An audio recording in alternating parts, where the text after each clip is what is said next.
All right, good evening. Welcome to the Zoning Board's meeting tonight, March 25th, 2019 at 6:30. Voting designation tonight will be Pam Sanderson, Present. Justin Miller, Hey. Brendan DiMatteo, and myself, Matt Fowler. Has everybody had a chance to take a look at the minutes? If so, any changes or motions? Motion to accept the minutes? I have a motion. Do I have a second? I second. Second. Any discussion? I did not see any change. All the pages are there this time.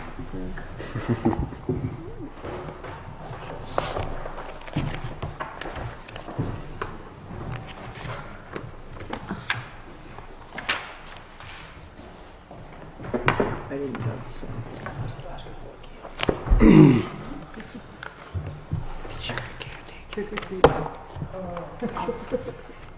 You said candy.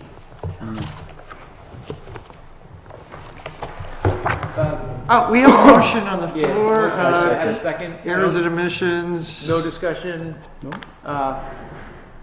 All in favor, say aye. Aye. Aye. Motion passes. We will continue right on to the continued case 1811.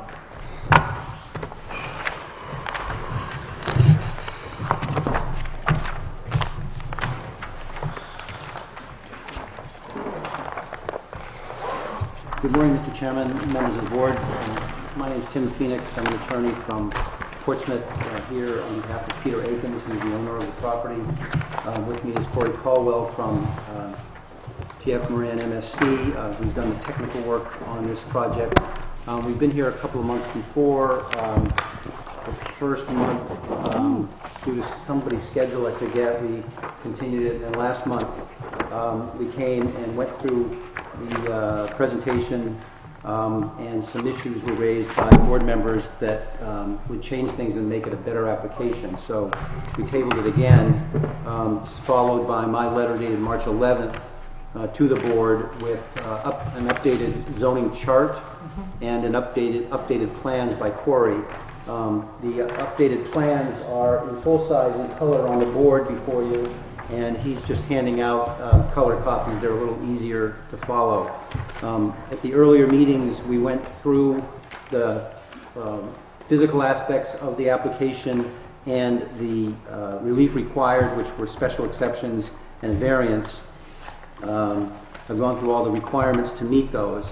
So the changes, I hope you all, I have extra copies. Do you have my chart that I did? I tried to do it so it's easy to follow by lining out the changes and putting in the new in red.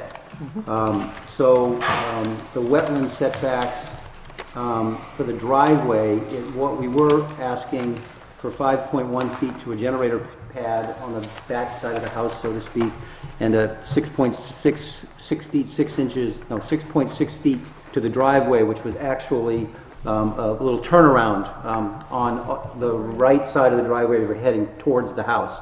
And those were the two things that members of the board, and I think rightly so, felt could be improved upon. So the new plan moves the generator to the far corner of the lot, outside of all required setbacks. It's a little hard to see on that color plan, but it's towards the, if you're looking at the plan, it's the left rear corner of the house. And the driveway turnaround, we have moved to the left side of the driveway as you're heading towards the house, so as far away from the wetland as possible. And we moved the septic tank, which was in that approximate location, down a bit towards the leach field. So the changes are the generator pad at 5.1 and the driveway at 6.6 on one side are now 13.1 to the driveway because that turnaround is gone. And on the generator needs no relief now, and the overhead turnaround is now 16 feet from the lot line on the, I guess, well, I'll get to that in a minute. And the septic tank is the same 11 feet. Gotcha. There is a technical issue, which is I would consider the lot line where the driveway comes in as being a front lot line because it borders a little bit on a private road. And it's my understanding that we wouldn't need any relief, but for the purposes, it's not really going to change where anything is, so for the purposes of the application, we included it anyway in case you folks feel differently. Unless you have questions, that's it. If you want me to go through everything again and all the arguments and requirements for the special exceptions and the variance, I can, but I thought we seemed to be past that last time and you're okay overall with it, but you wanted to see these changes made. So here we are. Tell us how you want to proceed. And oh, one more thing. It's really good to be at a zoning board meeting in the daylight again. I was thinking of that on the way here. We could finish it on the daylight too, to be honest. Sorry, just one plain change to add. It was mentioned at the last meeting that perhaps we find a better location for the well outside of the 50-foot buffer, and we did. There's one spot on the lot that the well can go, and that spot only. And that is outside of that 50-foot wetland buffer. And then we moved the septic pipe coming out of the field slightly to the east, such that that would be out of the 75-foot well protection radius. Okay. So can you point out where is the pros well that you're mentioning right now? This right on the front of the porch there? Correct. So that's the newer location? Because I was just about to ask you about that. From the, let me see, Town of Northwood Land Use and Community Development. So this is the Conservation Commission asking about that. The well, 50 feet from shoreline, so protected wellhead radius is 75 feet. So are you in that 75 feet? Do we have that radius outside of the wetland there, or, excuse me, shoreline? Yeah, we are 50 feet back from the shoreline setback. Okay. We're over 50 feet to the Okay. well. All right. And the hammerhead and generator pad proposed over there off the corner. Right there. Yeah, and the purpose of squeezing it there was to get it out of that 20-foot wetland setback. And in terms of that private road, I'm assuming that that would require a 674-41? I'm sorry. What was The private road access, is that going to require a 674-41? I don't even know what that is, but the lot's been there, the foundation's been there for years. Right, but it's the private road access for permit approval, having to do with the width of the road and all. What I noticed coming into that roadway, and it's not on your property, it's on the roadway, is the narrowness of the pine trees on either side, and just wondering about the width of emergency vehicles. And it was muddy. I didn't want to stop there to take measurements of the width of those two trees, so I don't know if anybody else noticed that, but just wondering in terms of safety and access for emergency vehicles, whether between those two trees, I think you know which two I'm talking about, would be accessible for, say, an emergency vehicle such as ambulance. I have And I'm not just- been to the site, so I can't answer it. Corey has probably been to the site. It would be on someone else's property that we would be... It's access, yeah. And there's like two other properties. There's two other by this properties. driveway. And so that's also the question of maintenance on that road. Who does, is that, because that is the concern on those trees. They're not your trees, but it is a private road and you do need access through it. Yeah. So maintenance on a private right-of-way typically falls to those that use it. Oftentimes they'll get together and share. Sometimes people don't want to share the cost. Sure. But it's the duty of those that use it to maintain it. And I'm just, in terms of when we see bigger or more populated narrow private roads, we see the idea of association or some type of agreement. Yes, go ahead. They already have, they already receive relief for the road frontage. Okay. prior, Thank you, that, yeah, 10 years ago. right. So, I don't know about RSA 674-41. But it would be their option if they wanted to seek relief here or through the Board of Selectmen. That's not part of this application. right, it was just a And it question. may be that they already have that relief. I didn't check into it. So they've already got approval for the road, but in terms of maintenance of the road, was The just road is a looking at, non-issue tonight, Okay. basically, is what I'm saying. all right, I'll buy I'll that. look into that. I think it behooves the owner to know what he's in for. Yeah, I'm not Right. aware of there being. yeah, there seeing any- he's at the end of the road, there Yeah. should be something in place for, Okay. you know, who's doing what and to get relationship with the neighbors, One certainly other on that. plan change that Well, if I I, could just Oh, go ahead. interrupt for a second. If it has not been granted and would need to be granted, then it would be when a building permit is, for the purpose of pulling a building permit. And that's on the 674, okay. Right. well, we'll definitely look into it, because we all want to be safe, and we all want to know that there's not going to be Right. fights among neighbors. And that is, Right. that is one thing, is it would be an impediment in the future, would be, you know, the concept of safety and getting the emergency vehicles in there. And I think the town's just gonna go by the safety factor. Question, I thought 674-41 had to do with access on a Class 6 Or private. Or private, or private. Okay. yeah. And that's, so non-town maintained road.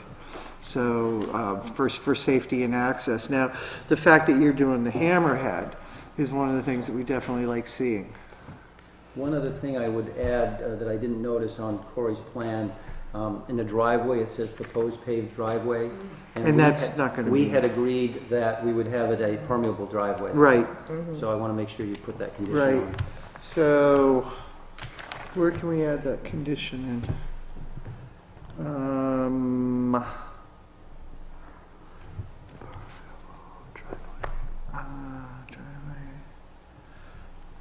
Driveway. We'll just stipulate that. Yeah, I think you can make it a general stipulation for if you're inclined to grant the relief that it's conditioned upon that. And so it would be what, gravel, or it would be permeable?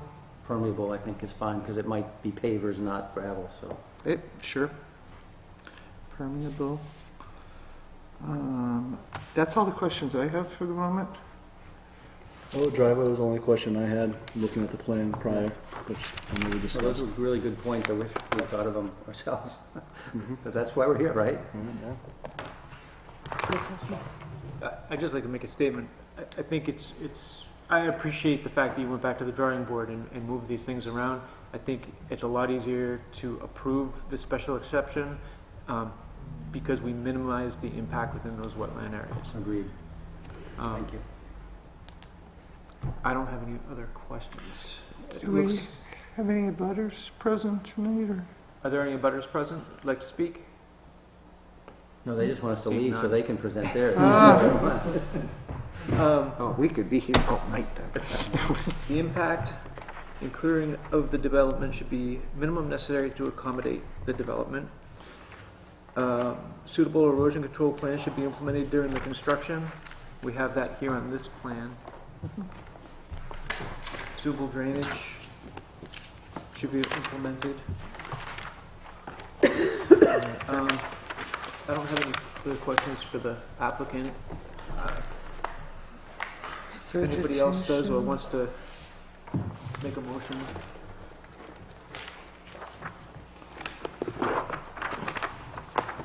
Are we on the special exception at this point?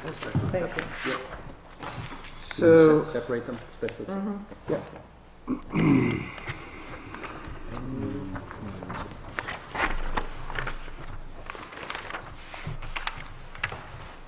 special exception.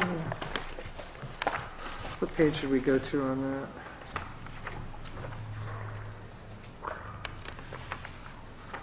I was on 44. That was 44? steep slope. Well, that's steep slope section, but the Was it? questions are the regulations. It's right, yeah, exceptions in there, thank you.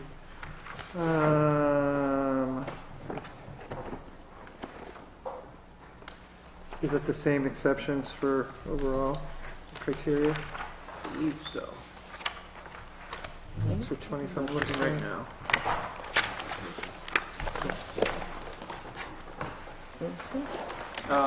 No, not exactly. Not exactly, so. After the applicant meets with the Conservation Commission, finding Northwood Conservation Commission regarding the proposal are submitted with the special exception application, they're reviewed by us.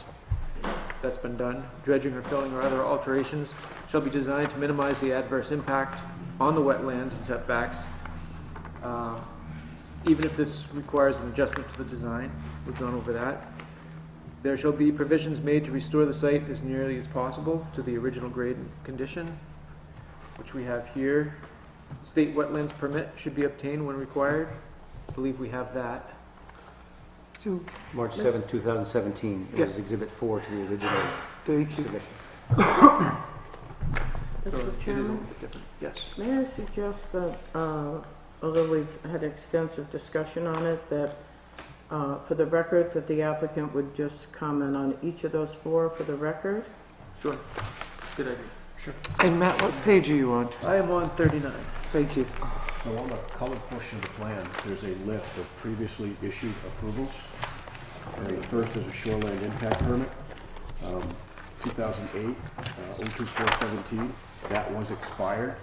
Typically, what we do in the case of shoreline and wetland permits that still need to be done is get the relief first, so we know the project is viable, and then that permit would be updated. So the shoreline impact permit has already been issued for this project. Due to the lag in time it took to construct or complete the project, the landowner let it lapse, so that would be a renewal of that permit. If we secure the variances tonight, that would be the next step in this process. The shoreline impact permit, oh, excuse me, I'm sorry, I misspoke. I'm thinking of the septic design. I'm sorry, I completely threw you off guard. My apologies. The shoreline permit lapsed. We did file for a new one and got it. Gotcha. The septic permit is what we need to refile for. My apologies. The wetland permit by notification for the culvert installation was obtained back in 2010. And the wetland permit to go through the wetlands with the pressurized septic system, that is what requires the new wetland permit, not the shoreline. Okay. So that does require a wetland permit, which we typically file post approval at the local level. So shoreline permits are in place. Septic approval has been issued, but will need to be updated. And wetland permit for that sewer pipe only will need to be applied for. And so the septic design here is an updated design from what it was originally? Correct. So we're seeing that improved efficiency there? Yep. Just has not been submitted to the state for approval yet. If we don't get the relief necessary, then we wouldn't submit that to the state. Okay. So just for discussion, if we were going to make a motion, we're going to need a condition that the driveway is going to be remaining Permeable. The condition that the wetland permit is obtained for the sewer pipe, and the condition that the septic permit is approved by the state. Wetland permit, sewer pipe, and the other one, the Permeable. septic permit. Septic. May I suggest maybe wording it in such a way as all local and state permits will be granted and a copy of the permit filed at the town office? That's smoother. That covers it all, yeah. Yeah, somebody's done this before. Permits will be obtained, and what'd you say, submitted to the town hall? Is that what you said? Copies to be- Copies, and copies submitted. Mr. Chairman, I know last meeting, looking at the minutes from last meeting, they did cover those 4 special exceptions on here. Okay. I don't know if you still want to have them review it again today, just for it's on there, but looking back, I don't know if anything's changed from last month's minutes. And what page you on? Page 4, Might have them just February 25th meeting. Minutes. No. Okay, it'll take me 2 minutes, so Yeah, might as well. Yeah. So, Okay, awesome. I'm looking, right now, there's two separate special exceptions we needed. One is the wetland setback, and 4A, 5B, and 4A, 4B. And then there's also 4A, 4A. And in my submission, I break them out. The first one is the 4 requirements. One is Conservation Commission review, which was, we received and submitted, as Exhibit 5 to my original submission dated November 29th. The second is that dredging, filling, and other alterations are designed to minimize adverse impacts to the wetland and its setbacks, including placement outside the wetland overlay district. There's really no other location for any of these improvements other than where they are. The last time I suggested that there was no other location for the generator, but I was wrong, because at your insistence, we found one that doesn't need relief. And again, we have that driveway turnaround, so the plans provide and we will comply with minimizing adverse impacts to the wetland and its setbacks. The third of the 4 requirements is restoration of the site as nearly as possible to original grade and condition, which we agree to do, and that would typically be a review followed by the building inspection department to make sure we've complied. And then state wetland permits obtained when required, and you've made it a condition that we provide those to the town, and typically no building permit would be issued until those permits are submitted to the building inspection department. Do you want me to go through the same thing separately for the other special exception, or do you feel like I covered it? Would you like to vote on one at a time and then just? Sure. And Let's we do have a that. variance too. Yep. And you can stipulate on the second special exception if your criteria is the same, or you get a separate? It's the same, that's for the line that's going out to the leach field. It's got Sure. There's a small wetland crossing underneath the wetland for it, but the arguments are the same. It's The arguments are the plan. same, so we can stipulate that. So do you want to vote for separate or both together on the exceptions, or? I think we still vote on them separately, but just keep it clean. Sure. Do you want me to go through the variance requirements again now, Uh, or we- I'll wait until after? Do We'll these vote two on these first, yeah, so we know our criteria aren't mixed. So, we're at the motion stage at this point. I will make a motion, so we get to our discussion phase, for a special exception to be granted for wetland setback, 6A 5B, 6A 4B, for, let me see,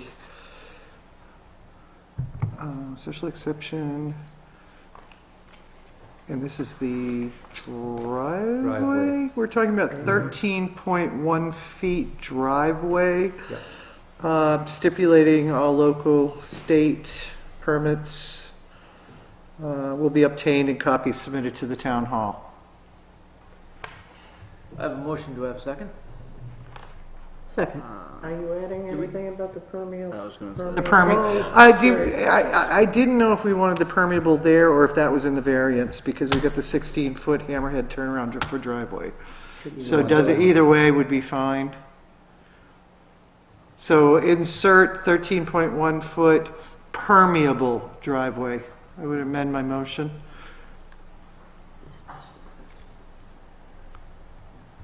And then we can also put it in the variance. Sure. So now I have a motion. Now I'll second it. Now I have a second. Any discussion? I think for what it is, and as this property is already underway with that existing foundation and the tear up of the land and the condition as it is right now with the dredging and all that went in, this certainly is an improvement of a piece of land that is just left undone. I like the movement that we've made. They've been very responsive to suggestions. I know the town appreciates every effort that was made to make this more conforming. Thank you. As much as possible. I agree with everything you said. So agreeable. Hearing no more discussion, Pam, how do you vote? I vote in favor of the special exception. Justin? In favor? Brenda? In favor? I also am in favor. Motion passes. Do you want me to carry through with the next one as I just reread all that? Sure. This is a motion to accept the special exception for 6A4A. This is uses essential to land not within the wetland overlay district.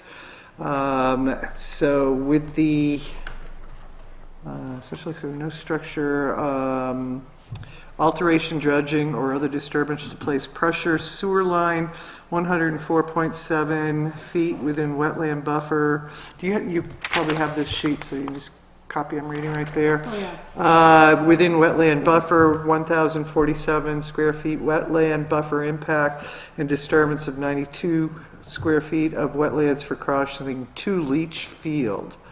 With the stipulation of all local state permits will be obtained and copies submitted to the town hall.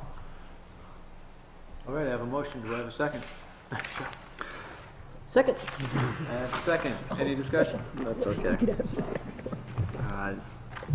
Again, I see a improved, updated septic plan with that pressurized line up through. You've been very good explaining the combination tank pump chamber.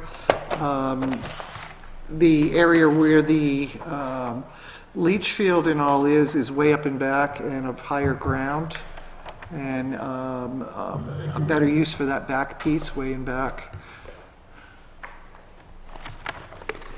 No, there's nothing. Nope. I have nothing further. I'd just like to say the same thing I did. Town appreciates everything you did to try to get this to go. We have a septic tank over here and a leach field over here. We got to get there somewhere. And by bringing the property back to the original state as much as possible, I don't think we can ask for much more than that. No more discussion. Pam, how do you vote? I vote in favor. Justin? In favor? Brenda? In favor. I also am in favor. Motion passes. Now we're going to tackle the variance. Okay. Get your four Okay, questions. so the variance is for 11 feet for the septic tank, which was what we originally requested. It's been moved a little bit, but it's still 11 feet, and remembering it's buried. Gotcha. And 16 feet for the hammerhead turnaround driveway. And again, I question whether we need it, but we've asked for it, so no worries about getting it done by variance. And reminding again that, or for the record, that the driveway hammerhead turnaround variance relief is driven by the reasonable request of the board to relocate it from a proximity to the wetland. Better to be a little close to the lot line on the ground than it is close to the wetland. So there's 5 requirements. The first 2 in my submission, and I always do this, are considered together. The variances are not contrary to the public interest and the spirit of the ordinances observed, and I cite a case, the Malachi Glen case, that considers those together. I've gone through your ordinance, and in my written submission, I identify the purposes of the ordinance and how and why we meet those, but I won't repeat them now unless you want me to. But that case concludes that for these first 2 public interest and spirit of the ordinance tests, we should analyze whether granting the variances violates basic zoning objectives by either altering the essential character of the locality or threatening the public health, safety, or welfare. A buried septic tank is not going to change the character of the locality, and you have to have one. A driveway at ground level that's used primarily for turning around a car is going to be in keeping with the character of the locality and better than when it was across the driveway. And for the same reasons, neither will threaten the public health, safety, or welfare. The third of the requirements is that granting the variances will not diminish surrounding property values. Again, the foundation was already approved, the lot size and private road was approved many years ago. Foundation's been in, so goes with that, we believe, a right to finish, contingent upon getting the rest of the necessary relief.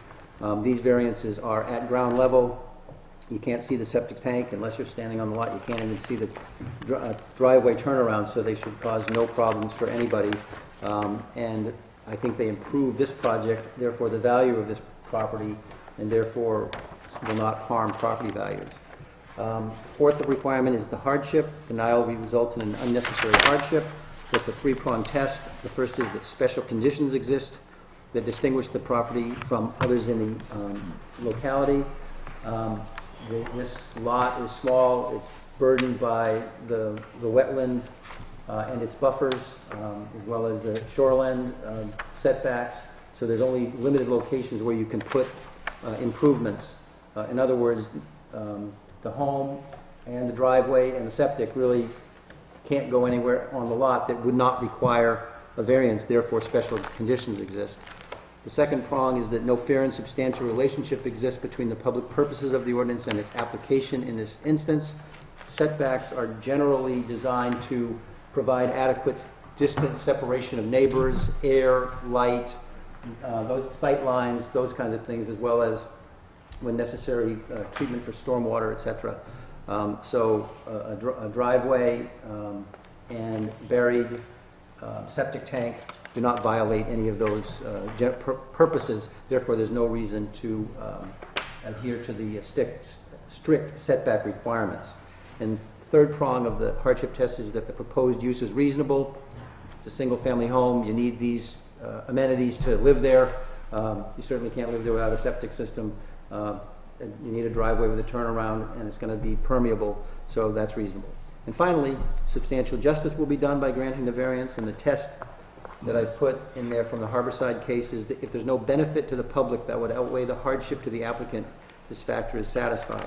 Any loss to the applicant not outweighed by a gain to the general public is an injustice.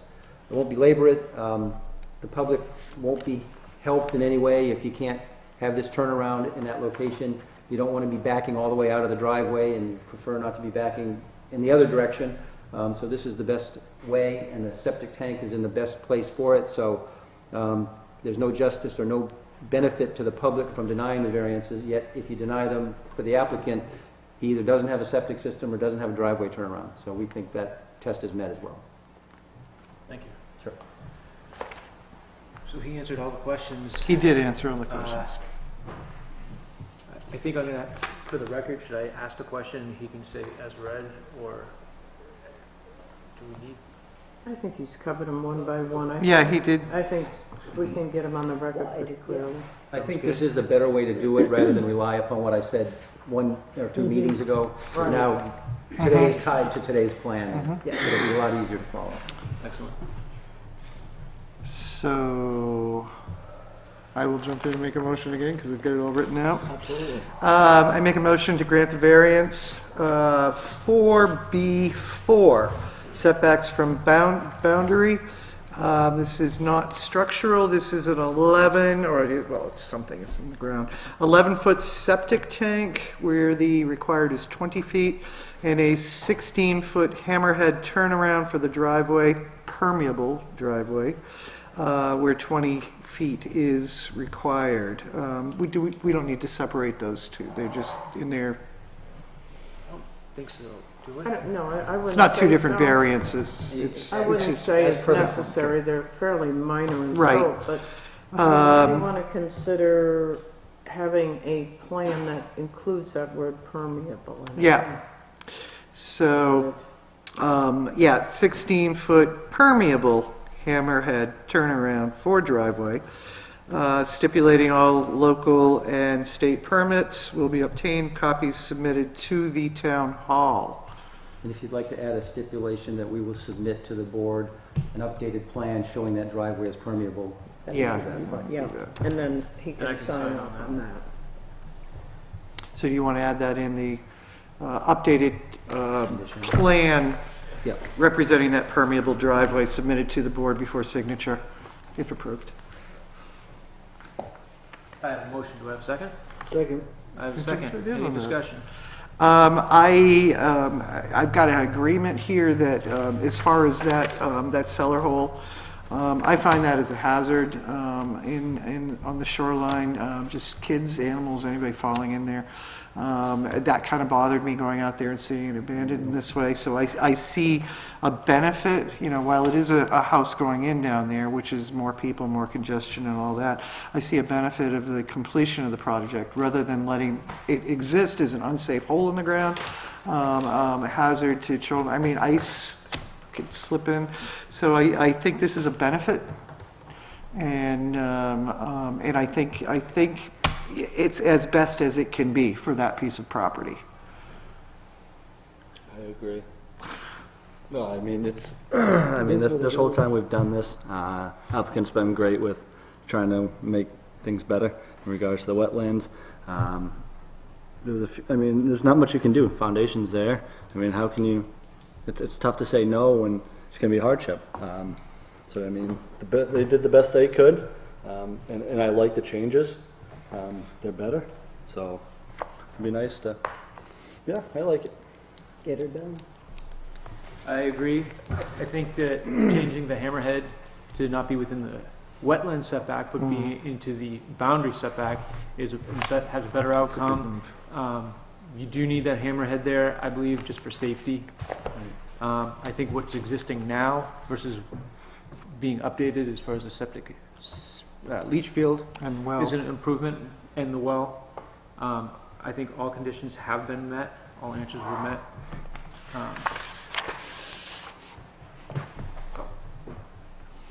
Any further discussion? No. Seeing none. Pam, how do you vote? I vote in favor. Justin? In favor? In favor? I also am in favor. Thank you, guys. Thank you very much for your patience with us to get through this. Appreciate it. Thank you. When I got out, well, it's still light too. This was a real learning experience, seeing like a real life migration of a wetland. Oh. Really make me think Yeah. in the future, because boy, this boundaries do move, and that's what Butler always Things said. does. Things do move. So. Do I need to say anything? I For didn't what? say you guys were here actually. Yeah, that's the planning board. Because I'm like, psst, who's this guy? I am. This was the chairman that's over there running the call for. They really did. All right, next case, 19-1, Unified Properties LLC. Frederick Vega, 2 seconds. 1446 First New Hampshire Turnpike, So, at 215 Lot 1. For the record, Mr. Chairman, I am leaving the table as I am in a butter to this case. Thank you.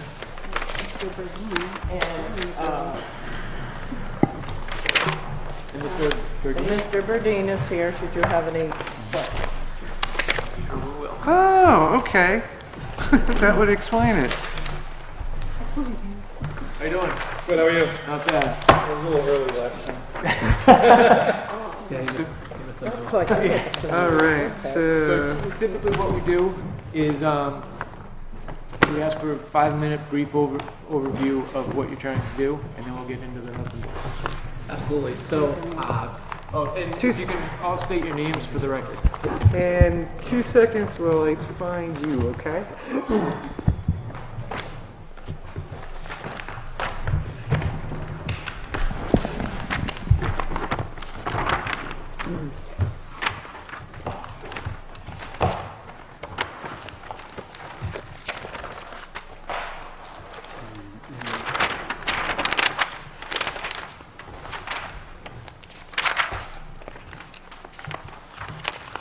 We're looking for a single variance. Residential density, 2 acres are required for each principal residence. Lot has 4.95 acres, 6 are required. Yeah, you see 4B3? And I'm on page 18 for that. so good evening. My name is Attorney Matthew Shoemaker. I represent Unified Properties. Nathan House is the managing member of Unified Properties. He's before you through authorization from the property owner, Frederick Vega, who is with us as well. And we are seeking a variance of the residential density requirement under section 4B3A, as we just stated. We have about just under 5 acres, and the requirement would be 6 acres. The property at 1446 First New Hampshire Turnpike has presently 3 units in the structure. We're not looking to make any changes to the structure itself. Looking to keep the 3 units. However, 2 of the units are currently residential, approved for residential, and 1 approved for commercial, and we are looking to have the 3rd unit that's commercial switched to residential. We're going to be appearing before the planning board on Thursday, but we need to address the residential density issue first. So you're going to be getting rid of the commercial aspect of it? Correct. Gotcha.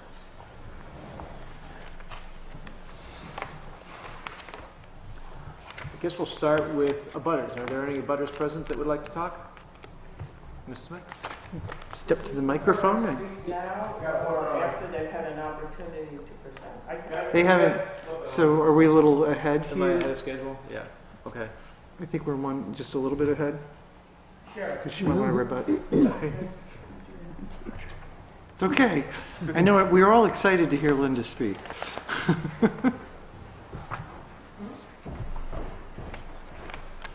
Do you want to start? We have general questions? General questions? Yeah. Sure, general questions. I see that you have 2 approved apartments on site, plus the former dentist office there. Well acquainted with that. And my question is there in fact 2 residential apartments in that building current use at this moment, or is there 3 or more? There's 3. There's 3, and so is the commercial property currently occupied as a residency? As a residence. It's okay, so that is, it's already in occupancy prior to this, I got you. And is that it? Is that the only 3? That's the only 3. That's the only 3.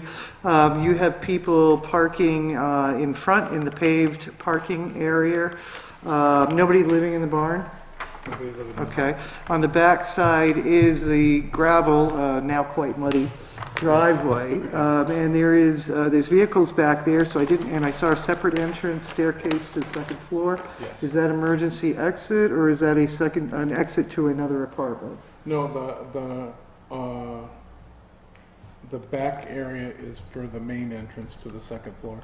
So that Okay, and then they have an egress in the front part of it. That's the emergency exit. okay, and you've got the fenced-in area there with the lovely bicycle with the plants growing through it. It's like, I'm mad at you because the lilacs are gone. I know. Yeah, but that was a nice storm. As you can tell, I've been driving by this property for 35 years now. And we have spoken before, and you were my husband's dentist. Yeah, so primarily that would be my question. We've spoken in the past about residency there, whether or not there was on-site overview of tenants and tenant activities. At one point, we had a guy that was trying to cut his own driveway out onto Old Turnpike Road. I don't remember that. That was years ago, yeah. You and I spoke on that. And he was doing oil changes and dropping oil in the yard. Oh, you remember that? I remember that part of it, yep, yep. Okay. So I would say I'm very familiar with this Yes, property. I remember that. So and today, black vehicle on Old Turnpike Road, is it because the driveway is muddy that they're parking out on the roadway, or That I don't know anything or is about. that a butter's vehicle? Okay, so that's something to do. So that would be one thing, is that keeping cars from parking on Old Turnpike Road is narrow enough for that. So that's my preliminary questions. So currently the commercial is in use as an apartment. Yes. Okay, all right, thank you. And for added context, we're doing this in conjunction with a proposed sale from Mr. Vega to my client. So that's where he just wants to make sure that he gets this all taken care of before, Right. in conjunction with that. My question is, have you subdivided this property recently with that new house that's near Route 4? No, that was all. It was always 3 lots. It was always 3 lots. Okay, so this hasn't been subdivided at all before. No. Okay, that's the only question I have. Any way you can get another acre? Huh?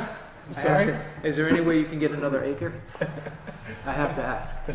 Nothing Not for, looking, not looking promising unless No, you're, no, unless you're nothing going to around. grant to some of the roadways. alright. May I? Yes. Age of building? 1800? No clue. Sorry. Old building. Old building. I think it's 1800s, judging by the stone foundation. And probably with a couple of alcove additions here. Definitely. And, yeah, the ramp up through an entryway to the old office. Leach field. I'm assuming that the changeover from dentist office in terms of leach field and all, is that what the capacity is on that, or what the age of the septic unit is? Because when you're going from a commercial use to residential use, there definitely is a different day-to-day washing, laundry, toilets, sinks. However, as a dentist office, you clearly were using water and fluid. And toilets and stuff considerably. So I think it's still a less of usage, even though it's it's more Comparable. residential. Yeah. And any idea of the age of the septic? But the septic looks like it's old and it's probably going to have to be replaced in the future. There. You know how many bedrooms it's spec'd out for currently? The commercial property. The septic. Is there more than one system? No, So- it's one way. My client is planning on getting a new septic design, new system approved. He is going to be seeking that as a condition of approval just because he doesn't want to pay to go through that process if we're going to be restricted on converting this and or getting approval by the planning board as well. So he's stipulating that as a contingent on approval that Yeah, we could that's- include Absolutely. a new septic plan in for this approval of the commercial Yeah, changeover. absolutely. And for the record, that's typically a condition of approval that I recommend the planning board implement as part of site plan, that they request either a letter from a licensed septic designer stating that the change of use is appropriate and can be accommodated, or that they require Right. an updated septic Would you plan. recommend that, as we're zoning going first, that we stipulate that in also, just to get it in? I don't see a problem with including it, since we I'd would rather include it. and- handle these simultaneously. Okay. Plus, we like speaking.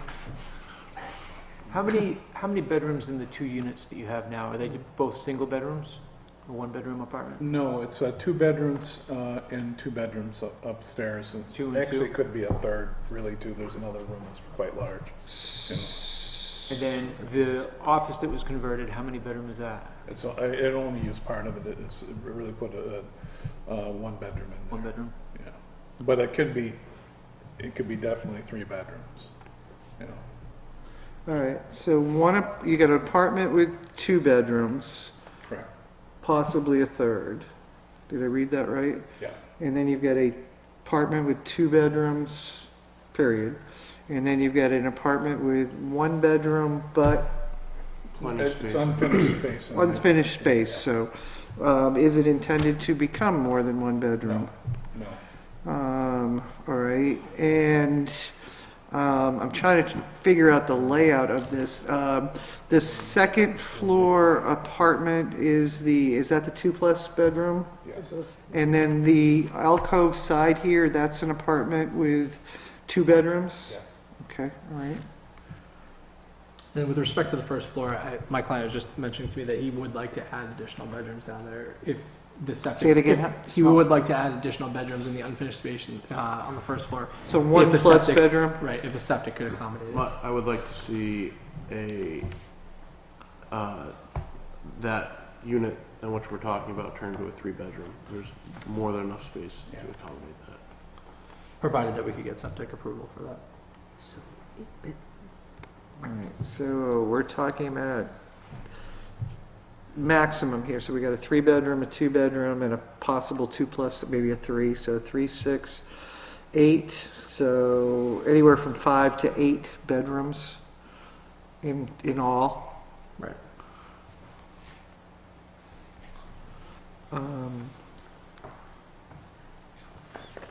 God, I have another question.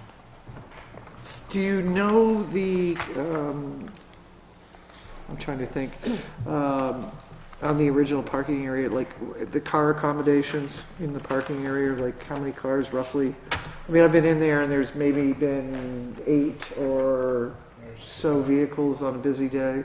Yeah, I don't know, there's probably at least 12. 15 maybe. And do you intend to maintain the gravel driveway around the back of the barn onto the pave? I would ask over here. I would like to, yes. Okay. Yeah, Old Turnpike's not a great entrance route out there, but it is what it is, and you have that in the plan. I know, if I might, I know for septic design, they go by the number of bedrooms in the home. And bath, and kitchens. I think it's just I think it's bedrooms. just bedrooms. Yeah, just bedrooms. So he would have to get the appropriate sized septic system Correct. for however many bedrooms he wants. But for our concern, we're looking at residential units, and it doesn't specify how many bedrooms are in that unit. The zoning 2 ordinance does acres. not. Okay, It does not specify quantity of people on unit. gotcha. Okay. Are you looking to build anything outside of the footprint of the house? Okay. Now, I have a question in regards to that. Now, let's say if this passes tonight or any time, the 4.95 acres for those 3 residential units, could he in the future just go ahead and build something outside the footprint of the house now that this variance is passed? Or would he have to come back to us because he has less than 6 acres? Does this, If he was gonna, we'd have to get a building permit, and if he was gonna do construction to add another bedroom, he'd have to come back to us, because he'd be, I believe, because he'd be increasing the number of, no, not Maybe if bedrooms. he was gonna add a separate If there was unit. a He's adding future, another unit. future renovation to add an additional unit, he would need to come back. Okay. If he wanted to construct a compliant with the regulations accessory structure or something like that, I don't believe he would need to come back to this board. But because multi-unit residential would require a site plan, it would be subject to site plan approval. okay. Okay, that answers my question. And planning board does site plan, correct? Correct. Do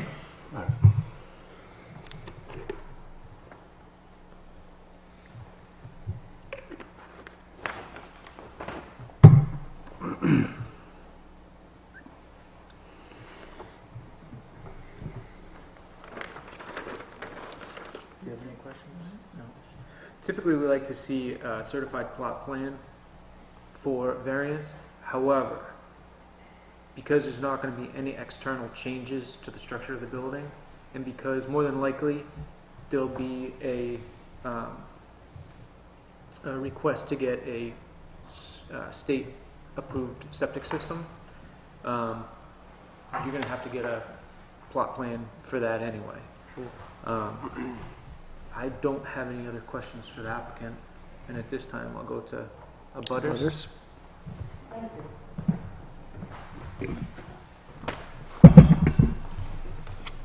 Linda Smith, Old Turnpike Road. I have a number of items I'd like to go over, but I guess first I'd like to say, I'd like to break it down pros and cons from my opinion. As far as if the board is looking at the size of this lot and what is there as a structure, and having 3 units versus the prior approved. In looking at the purpose of the regulation relative to lot size, I would say I think it's reasonable. As far as the available land and the fact that these units are condensed into one structure. However, I would recommend that the board consider making a condition of approval if you go in that direction, to limit the units to the size of the existing structure as it sets to the current building. One of the concerns I have in the purpose is lessening vehicle congestion in the streets. And I think that this may be a matter strictly for the planning board, but I will throw it out now, is that the apartments should access through the state road rather than the town road, because the commercial business was accessed through that and there was parking in front, as opposed to where we have a reduced lot size, that no additional traffic go onto Old Turnpike Road, which is narrow. There never was any access out back. One of the former tenants made an access. In touching on the issue of going from the commercial is abandoned. So there's no right to having a commercial space there, because it has been over 2 years, and under your regulation, it's abandoned. And by the fact that they put in a residential unit without permits, it's definitely indicates that the commercial use is abandoned. Mm-hmm. So we're not really going from a commercial use to 2. There's 2 approved residential units with a space in limbo, we might say.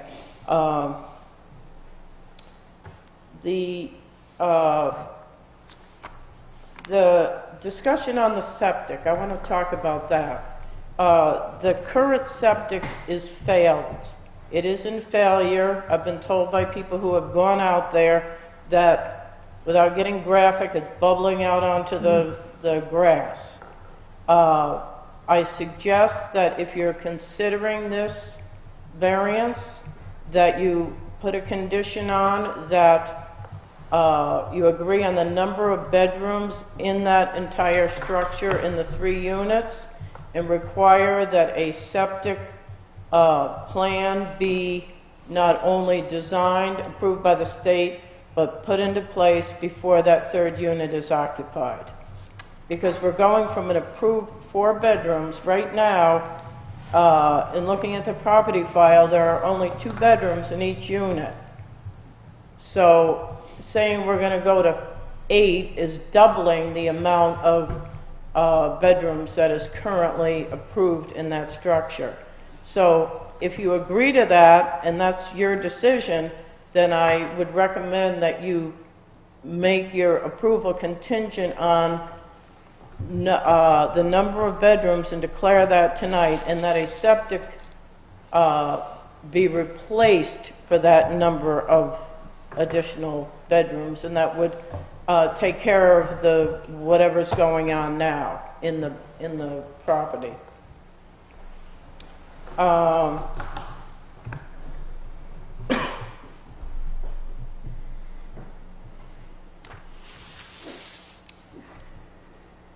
Okay, I guess the only other point, and I would like to have an opportunity to comment before you close, but my only other point, and again, I don't think it's unreasonable what they're requesting based on that particular property. Part of the issue is many, many years of lack of maintenance, lack of people coming and going in different locations, doing different things.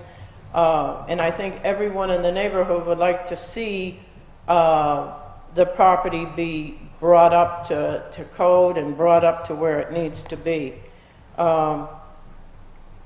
But one point I think needs to be made. When you were discussing about that this is a variance for lack of lot size for the number of units.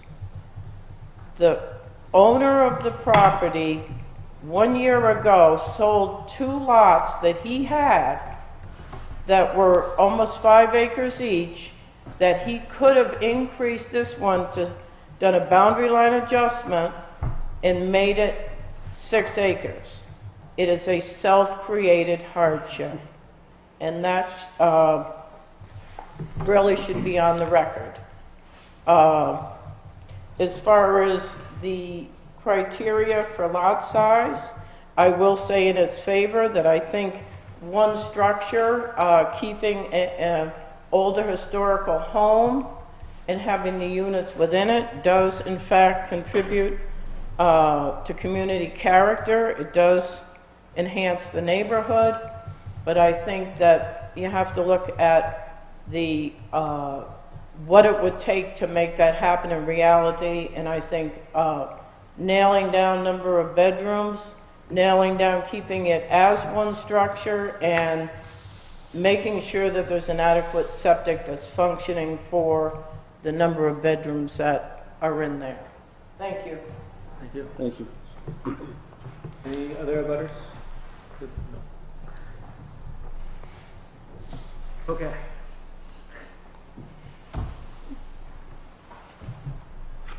Any other public comment or? Any other public comment? Anybody else? Okay.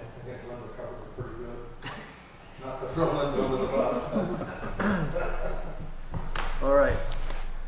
So let me wrap my head around this.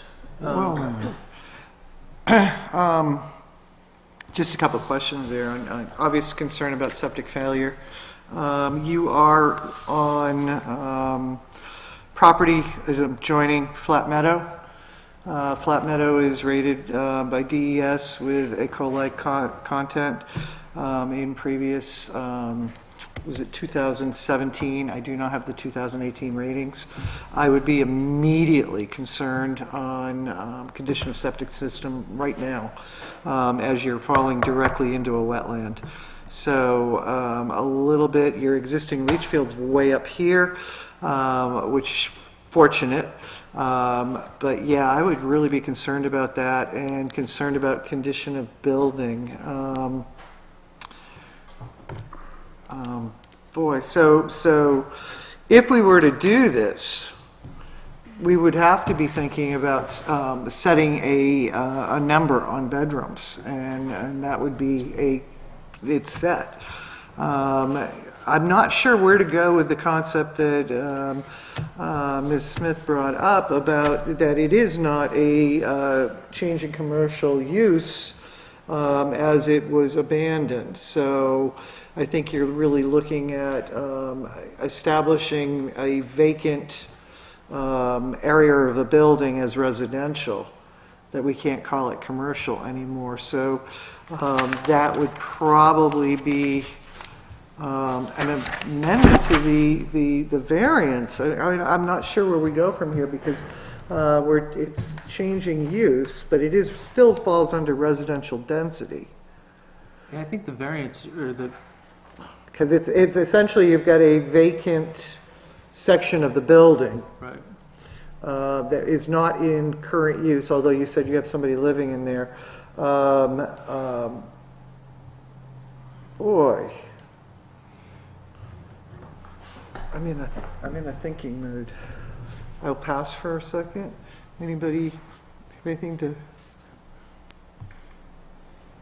I think that regardless of the question of whether or not it's technically still a commercial use or what we're calling a vacant use, either way, we'd be needing to look for Residential. right. So I think that Density.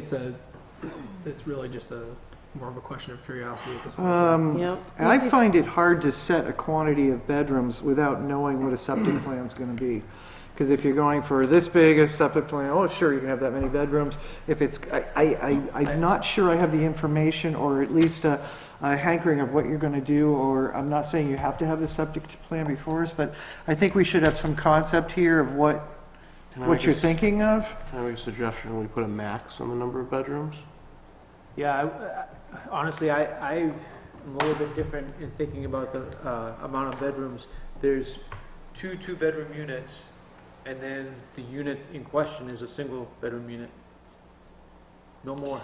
That would be. But that lower area there, if it is in fact the former office, that's a pretty good size. It's about 1,500 square feet. Yeah, I mean, it would be capable of a small bedroom. I don't have dimensions here, and I have a feeling like some dimensions would help us. as far as conceptualizing size of bedrooms and all that, that we're not getting into like little postage, that a bedroom is something with a door. Would, So maybe some dimensions that are measured in here, I don't, Well, why don't we just go off of building code dimensions? floor plan? I don't know if they probably. If would we're be gonna anything- set a bedroom quantity, I'd kind of need to know some dimensions. So if I could, I think that this, would just be helpful in this discussion. The abutter did mention the concern of the upkeep of the property. So just for additional context, my client does own multiple rental properties. So he is experienced in maintaining rental properties. He also owns a large-scale landscaping business. So when he comes into a property, is coming to a property to make it, visually appealing and also, a good place for his tenants to live. So his goal would be to really improve the character, and which I think will help all the abutters. One consideration in his ability to do that and to maintain the property is to be able to maximize the space. Now, obviously, he's not going to make tiny bedrooms. However, we are talking about a large space on the first floor that, if restricted to one bedroom, would be just a bunch of wasted space that could be used to generate additional rents that could be used to better support the property and keep that property up. So with respect to limiting number of bedrooms, my only concern with having to go away and come back is he wants to get moving with the septic issue. We're looking at having to get a design done and an approval before that's actually able to be replaced. So if there were some way that we could come up with some happy medium today that would allow him to get this approval, that would allow him to get moving on that, because that is a concern of his as well. I'm going to say from my position, I would be a no for today. I don't have the information I need. So that's my position, but you have 3 other members of the board. I have other concerns about the other abutting properties that Ms. Smith brought up. That's kind of where I was going at, is that house that's right there that they just built. Yeah. If that was your property at one time, if it wasn't, if you had other land, that's kind of where I was going at. So was that property out front, they just built a house, was that yours that you sold in the past? Whether it was 2 years ago or 7 years ago, or was that not your property? No, that was my property. That was your property, and what about the one? Both all 3 of those properties were properties I bought from the former dentist, Okay. Dr. Ruette, that he had subdivided. Okay. Okay, So you own all 3 of those properties there, yes, and then how long ago did you sell those 2 lots? last year. Last year. Did you know you were going to sell? Because I believe I remember driving by seeing for sale sign in front of your property before that house was built. Am I right? Am I wrong? Do you know when you were looking to sell your property? Because you're selling it to this gentleman, right? Is that Right, why you're yeah. trying to get all this So, done? no, I had it for sale. Yep. Yes, so I had all 3 of them for sale. All right. So, And at that time, you didn't think, hey, let me take a look, maybe do it like Ms. Smith said, maybe a lot adjustment from maybe a little bit of both of those properties, so then we wouldn't be here today. It's only, we're talking 1.1 acre you needed. So half an acre from each lot, we'd be here? We wouldn't be here? Because that's where I'm caught up tonight, is the lots. The residents of Northwood voted for 2 acres per lot per residential unit. It's pretty close. I'm on the fence right now with the lot size. But the way I look at the zoning board, we're here for, you need 6 acres, you got 5.5 acres. We're here for that little bit, like, all right, you're close enough, special, there you go. An acre, 1.1 acre, we're close. But you had the opportunities for the other 2 lots. you're right. Yeah. But what is not really seen is that I bought the 3 lots the way they were. I had 3 units in there, okay? I was just selling the property the way that that it was. I didn't know anything about. He's not the one making Yeah, the so. So they're bringing this up to code, basically. Right, Now, the new applicant- buyers- right, so the Yeah, application I is- code. I didn't know anything about that Yeah. aspect of it Right. until he came with Sure, that aspect. absolutely. Yeah. Okay. No, so I, don't, so right. I agree with you. Yep. I would, if I would have known that, and I would, I was, so Sure. my apology. And, Okay. and as far as the, trying to do stuff, that would have been much simpler. Oh, absolutely. I mean, it would have been smoother Yeah. for you selling and for this gentleman buying. Absolutely understand Yeah, that. yeah. So I apologize. I Yeah, just, no, that's my biggest concern tonight is really those two lots I drive by. I've had people say something about that front lot there, and that's I don't know. I'm just concerned with the. What did the they say lot about the front size. lot? Just how it was not subdivided, but it was 3 separate lots. That you owned all those lots, and then now you're coming with not enough to have another unit. You get what I mean? Like, Yeah. yeah. That But makes right, perfect no, sense. I know. We covered the issue. That makes perfect sense since I met him. Yeah, right. Right. We covered the issue. I get it. Thank you. Yeah, and Mr. Vega joined us today just for the purposes of, he does have more knowledge on the property, but for all intents and purposes, the applicant is, my client, because he wants to make sure that at this point now that he can sort of bring this to a place where everyone will be happy, so. And your applicant, you have other properties that you maintain. Could you just tell us a little area or something? I mean, just, we know that in the past, sometimes a contractor or something would bring in a little photo of an example of, this is what we do. So any little bit about the maintenance there, or, where do you have properties? So all the properties I own are in the town of Lee, which is where I live. I own 3 properties, one of which is where my landscaping company is. It's on Route 125. You may have heard of it, Make a Difference Landscaping. Coffee Craving rents space in our parking lot.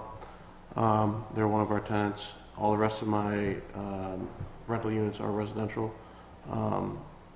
So just what we're talking about, obviously it doesn't meet code. I could have bought the property and just kind of tried to smooth it over and fix the leach field and not brought this to your guys' issue. Like, it's kind of been flying on the radar for as long as it has. That's not the way I do business. I want to be on the up and up. I want to dot my I's and cross my T's. So, I do a lot of research when I buy properties, and that's why we're here today. And my intent is to do things by the book, right, and have the community and my renters, safety in mind. And it's good. I commend you for that. And again, definitely a person who does things by the book. I'm not against having the third residential unit there. I want to be clear on that. I'm not saying I'm not against that. I just feel like I don't have enough information right now to really stipulate on, size as far as bedrooms. And I feel like that is something that we're being asked to maybe put a stipulation in there for. Can I ask a question on Sure. that? Okay. Can it be, the septic designer will design what they think can be the capacity for the... No, Typically, in a situation like this with that much feet, property, inches, you that can type tell of thing. them 12 bedrooms, and you have so much property, they can come up with a system for 12 bedrooms. So we want to kind of It's go not in going to give us, reverse. it's Well, not going that's to what give us I'm building saying is that dimensions. if the upstairs apartment has, if you look at it, it has the ability to be 3 bedrooms. Okay, if you just put a closet in there, there's more than 1,500 square feet in the upstairs apartment. Yep. There's enough square foot in the downstairs apartment. If you said that there's a maximum of 8 bedrooms that can be allowed, and it has to be a septic approved design for 8 bedrooms. I'm 100% in agreement. And my stipulation would be if there's the square footage there for 3 bedrooms, show me the square footage. Just show me some dimensions. Can I pause for a second and go back to, because we're still open discussion. Could I in have a butter. a butter comment? As an abutter, I don't think it's unreasonable to have up to 2 or 3 bedrooms in that space is not occupied. But because they don't meet the lot size requirement, I would certainly recommend, and it's within the board's purview, to limit the bedrooms to what's there now, which would give them a maximum of 7, provided that they put the septic system in place to handle those before there's an occupancy permit given for that new unit. As an abutter, the concern that's greater is that this property be brought back to a habitable condition where the driveway comes in from the front as it did. The use was, for years there was use of a commercial business there, so it's not as if the property can't handle a use. But I think the concern is the fact that tying it to lot size, it would be reasonable for the board to limit those 2 existing units to 2 bedrooms, and you could make, a board can make a conditional approval to allow up to 7 with an approved septic in place. That's certainly something that you wouldn't even need square footage for, but if you don't end how many bedrooms, you could design, because you've got 5 acres there, you could design, as the chairman has said, more, and I think pulling it back to lot size, that would be a reason to consider the variance would be based on that. Yeah, we're not in disagreement with that. I think Yeah. that's in the best interest of everybody. So in my opinion, the residential density, the 2 units, or 2 acres per additional unit. You think a regular unit would have 2 to 3 bedrooms max. And so you figure how many people are gonna be in there, and then how many acres you have. That's where we're trying to spread the residential density so we're not on top of each other. So I think without a doubt, we have to put a maximum number of bedrooms in there. It would definitely have to be a condition that it's approved. The septic is approved. Septic plan, sorry. Yep. yeah. And also I agree with Mr. Smith, if we can't really think that there was a commercial there because it was intentionally abandoned, but if that's where the traffic was going in and out, there's no way we would do the town justice by allowing them to use the back road going forward, because then we're talking about in and out traffic on town road versus a state road. Can I ask a question? Sure. I'm not that familiar, but isn't there a mailbox for 1446 on the backside on that driveway there? I believe There was there always is. a mailbox. There was a mailbox there 25, 30 years ago. But that doesn't mean that that was an entrance. People walked from the house, which was at the time when you purchased it, it was a single-family residence, and the former dentist, Dr. Gruette, lived in the upstairs of the house, had his business in the bottom floor, and walked out to his mailbox. But he didn't drive in and out of there. No. That He only didn't? started to Okay. occur more recently. Yeah. Okay, all right. I didn't know, so. Yeah, that back use there is recent, relatively new. Again, when we talked years ago, not that many years ago, but the bad tenant. And it used to be a Loopy's escape for Old Turnpike Road. If we ever got blocked, you could just slip up behind the barn there. But it was not a used surface. It was one that you could see the wheel tracks, but more of a farm type entrance to the front. I would, if I was to go with up to say 7 bedrooms, I would be stipulating tenant use of paved driveway and parking access. Knowing that you've got your rear fire escapes and all on the backside, and in case of emergency, flooding, things like that, we know you're going to have back access. Which is why it's kind of, it's good you keep it clear because it's fire access to the building, emergency access also, but it really is a muddy mess. You've already got a large swath of impermeable soil here because of that paved driveway and parking area with the barn outbuilding and dwelling, leach field included. So we're looking at, just trying to preserve a little bit there for the neighborhood and the property values of abutters. Quite frankly, it behooves their values to have a good-looking place in that vicinity, so that it is advantageous that you take it over and do something that would help it. Absolutely, it needs some control there, I would say. Tough. It is tough. We can, And as far as entrance and access points, I mean, apartments have to have two, right? Entrance and access. So all three of these units would have entrance and access points. Again, I saw the stairwell off the back side. So 7 units. We stipulate a septic plan is needed for up to 7 bedrooms. Am I hearing 6 over there? you said 7 units. Not Seven bedrooms, thank you. Oh, I know what you meant. Thank you, although everybody was going, The wheels "Woo." are turning. I agree with the abutter that the size of the lot, I hate to say it's reasonable, but it is a single dwelling, which, as opposed to some of the undersized lots that we do see that are proposed individual buildings, to have a single unit is kind of where we're heading nowadays, looking for less land usage with more multifamily, as far as hopefully condos, that type of thing. But in this case, yeah, lessening vehicle congestion over on Old Turnpike Road, as that is town maintained, it's very narrow, and putting you over onto the front side. I'm in a waffle here, but that's where I'm looking. I agree with you on a lot of points.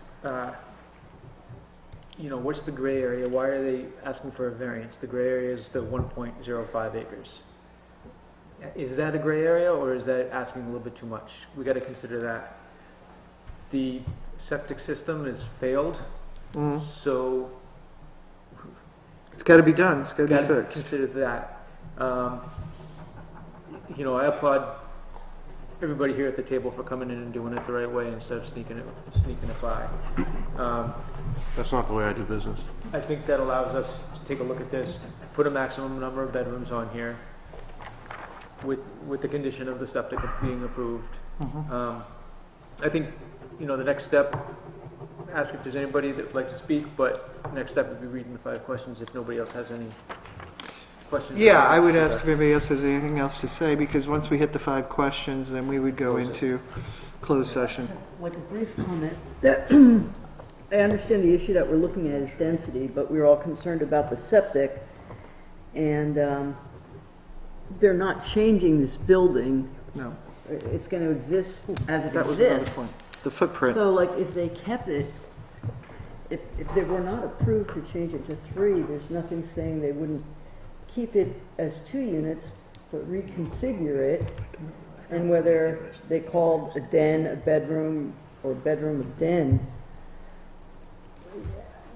I don't think, we could still end up with the same amount of bedrooms. I was just about to bring that point up and just say, so theoretically speaking, right, like bedroom wise, we have enough for 2 units, so we could reconfigure the whole property to be 2 units and have 3 the same bedrooms. number of bedrooms, because the space is the space, Right. right? Like the exterior space is the space. I'm not sure that's 100% right. I think that if the residents are in one residence is this room over here and one residence is this room over there, reconfiguring the inside to add more bedrooms, I'm not exactly sure that is like a... You still have 2 units. For the sake of argument, And it's not, obviously, that's not really, that was going to require a bunch more work, No, right? it's So not structural and really- everything else. Right, it's not really like what we're looking to do, but theoretically Sure. speaking, That's the point I was trying to make, is you're still dealing with the same square footage and we're confined by the possibly physical theoretically space. put of as it. many people. I guess you still need the building permit and then make sure that the septic is still Right. valid for Still got adding the more bedrooms.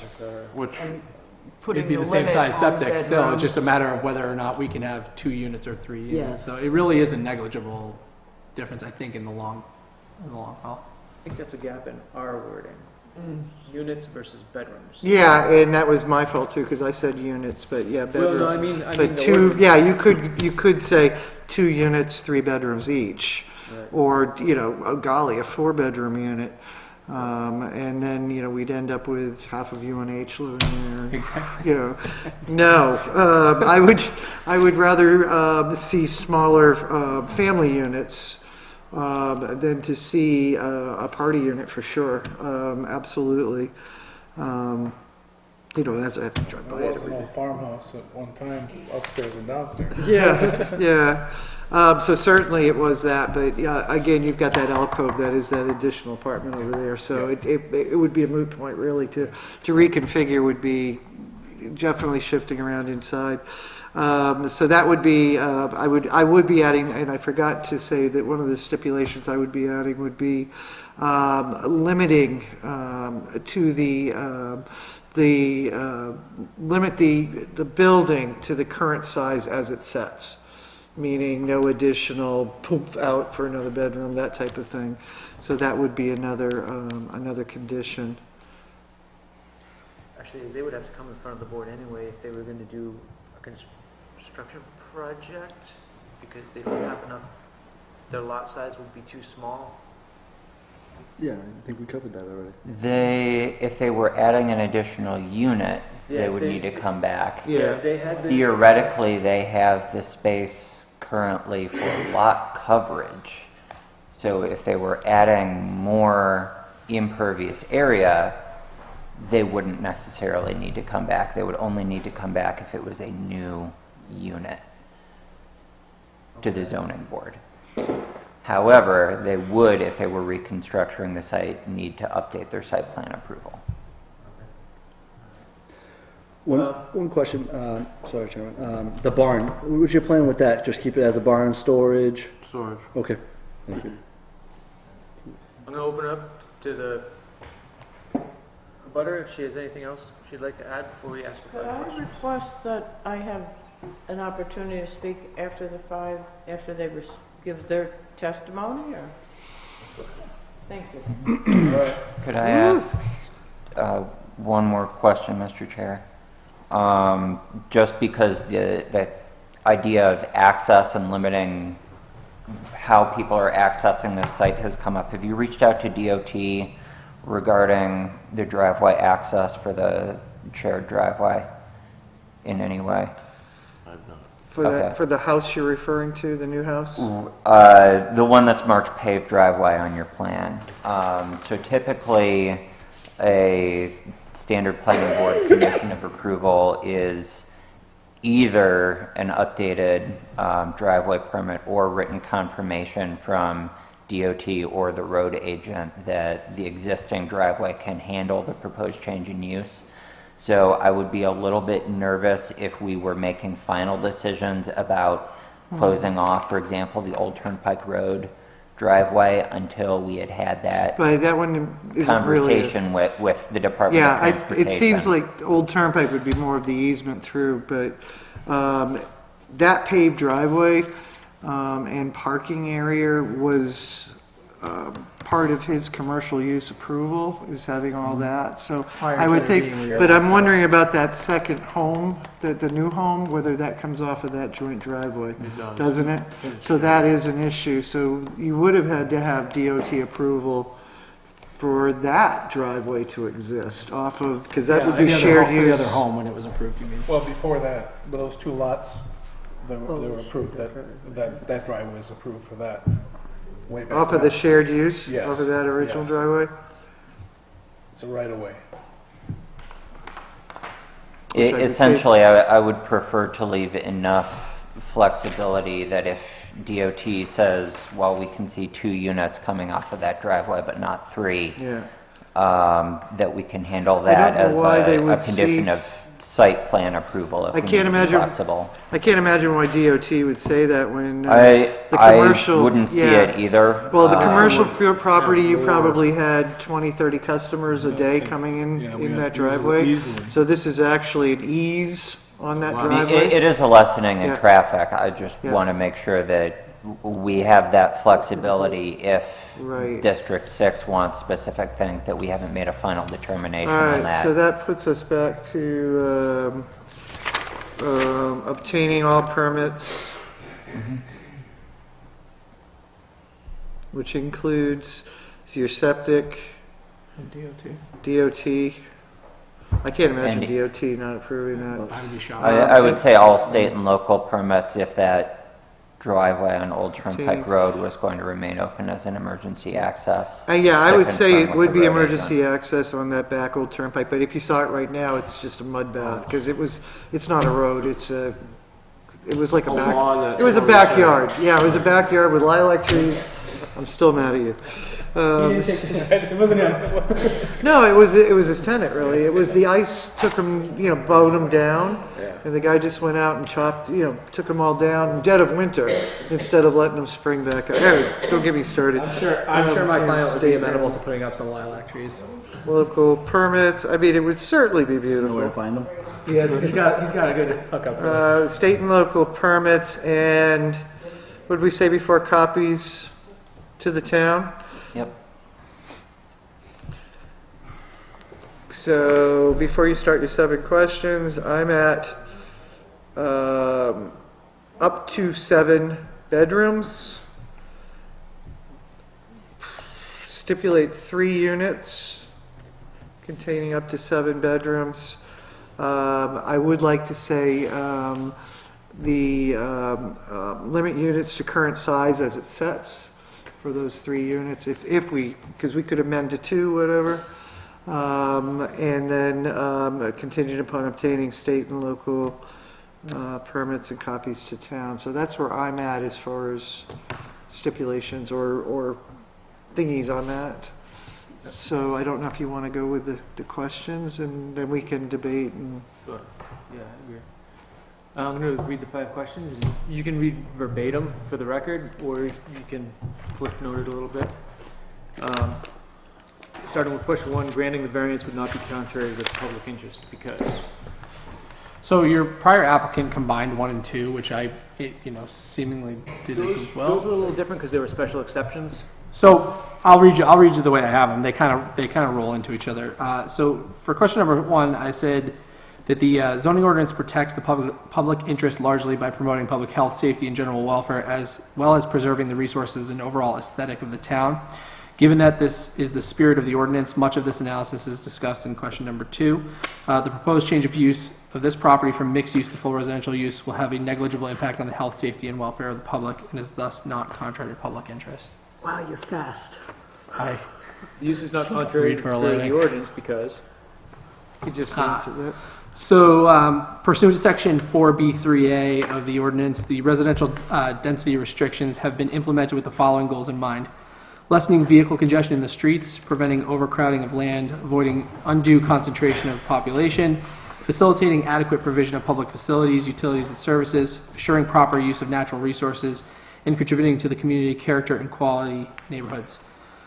This property is presently approved to contain 3 units, even though we have some debate over whether there's 3 that still exist. 2 of which were residential and 1 was commercial, which was a dentist's office. While conversion of the commercial unit into residential unit would result in the property falling slightly below the required residential density of 2 acres per unit, it is our belief that this intended use is not contrary to the spirit of the ordinance. This property is situated between First New Hampshire Turnpike and Old Turnpike Road. Given this location, lessening vehicle congestion would be of particular importance. A commercial operation, by its very nature, creates a greater risk of vehicular congestion as a result of the business's patrons coming to and from the property. In contrast, a residential use will greatly reduce the number of vehicles accessing the property at any given time. In addition, based on the fact that there will be no physical changes made to the exterior of the structure, there should be a negligible, if any, impact on the concerns regarding overcrowding of the land, adequate provisions of public facilities, utilities, and services, proper use of natural resources, and preservation of community character and quality neighborhoods. Finally, this is a relatively large lot, and thus there should be no concern as to undue concentration of population as a result of approving this variance. Granting the variance would do substantial justice because? This property has already been approved for use primarily for residential purposes. As discussed herein, there will be a negligible, if any, impact on surrounding properties in the greater public interest. Furthermore, the proposed use does not run contrary to the spirit of the ordinance.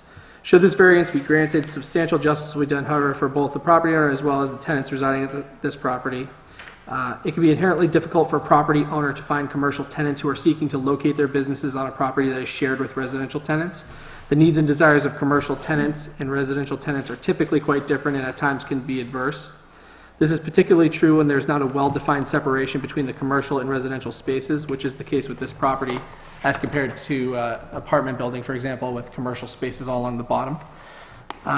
Likewise, it can be difficult for residential tenants to live at a property where business is routinely being conducted. There's generally increased traffic at commercial spaces, which can be disruptive to peace and tranquility of residential spaces. The residential tenants will most definitely benefit from having a third residential neighbor as opposed to a business. The property owner will have likely an easier time keeping his or her units occupied, and fewer vacancies obviously is a better for the community at large. And as I mentioned before, it will also enable my client to better maintain the property by maximizing the use of the spaces. So therefore, it's our opinion that substantial justice will be done by granting the variance. The proposed use would not diminish surrounding property values because? So our opinion is that there will be no perceptible change to the property from the proposed use, with the exception of a slight reduction in the traffic flow. So really, from outward appearances, it's not going to be any different. Hopefully just a little bit better maintained. The special conditions of this property that distinguish it from other properties in the area are as follows. So to the best of our ability, we were only able to identify the fact that this is what has been 3 units for quite some time, and that it is bordered, granted there are butters obviously, but it is bordered by two roads. It's sandwiched between 2 roads. No fair and substantial justice, or no fair and substantial relationship exists between the general public purpose and ordinance and the specific application of the provision to property because. I feel like I'm repeating myself, but the property already contains 3 units. The proposed change of use will not impact the exterior layout of the property in any way. There will be fewer vehicular operations as a result of the change of use, and any impact on resources will be negligible. Furthermore, this parcel contains almost 5 acres, which is relatively close to the 6 acres that are required for the proposed use under the ordinance. In light of these facts, there would be virtually no impact to the general public, and therefore specific application of the provision to the property on this matter would be somewhat arbitrary.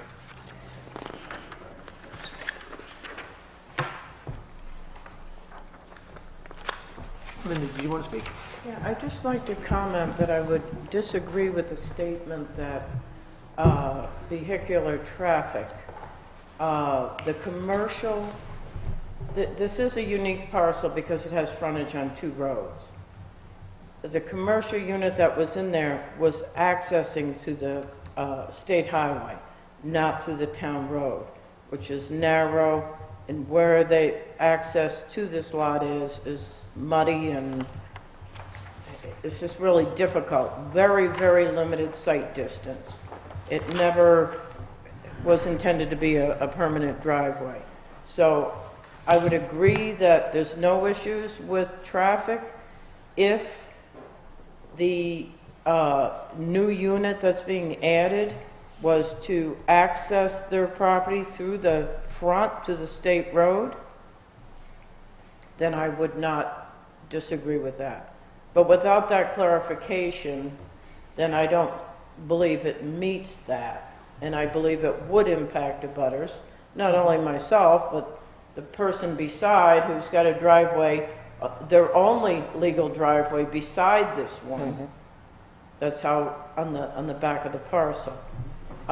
So again, because it relates to the conditions for a variance, and typically it may be more a matter for the planning board, but they're asking for a reduction, relief from the amount of acreage that they need, and that is part of one of the purposes of that lot size. And I think it would impact the neighborhood if it wasn't a requirement that that new unit access from Route 4.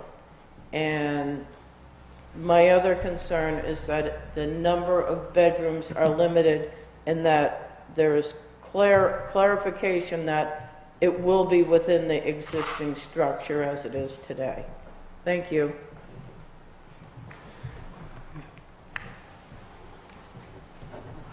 Yes. Hi, my name is Rick Wolf. I really don't want to get involved in this for reasons, knowing my son lives in the building. But I'm going to say one thing. As far as that back driveway, I've been a past selectman in this town. A few years ago, we went through an incident with that driveway. There's never been an approved driveway permit for that driveway when Jimmy Wilson was the road agent. He dug that driveway out, and there was a 2.5-foot drop off there because it wasn't supposed to be a driveway. He ditched it. Now the driveway is tapered down, and they use it again as a driveway. I plowed that place for 13 years because my son lives there. Mr. Vega plows the backyard. I don't plow off the tar because the guy who's plowed his property for the last 12 years has dug up all the pipe going to the leach field and broke it. I'm sure you're aware of that. A couple years ago, he broke the pipe And it's still broke right now. He did it again this winter. I don't want to get into this, but I'm just saying, that driveway out back shouldn't be used. The propane truck in the wintertime enters through there because I don't plow off of the tar and the other guy doesn't plow to the tar. If you know anything about the building, your propane guy goes in and out that back driveway with a propane truck. They didn't used to do that. They used to come Well, in front. He's been doing it, believe me. Because I plow the place, I know. You plow the back driveway, you don't plow for anybody else that lives in the building. From Route 4 in. I plowed that driveway for 13 years and up.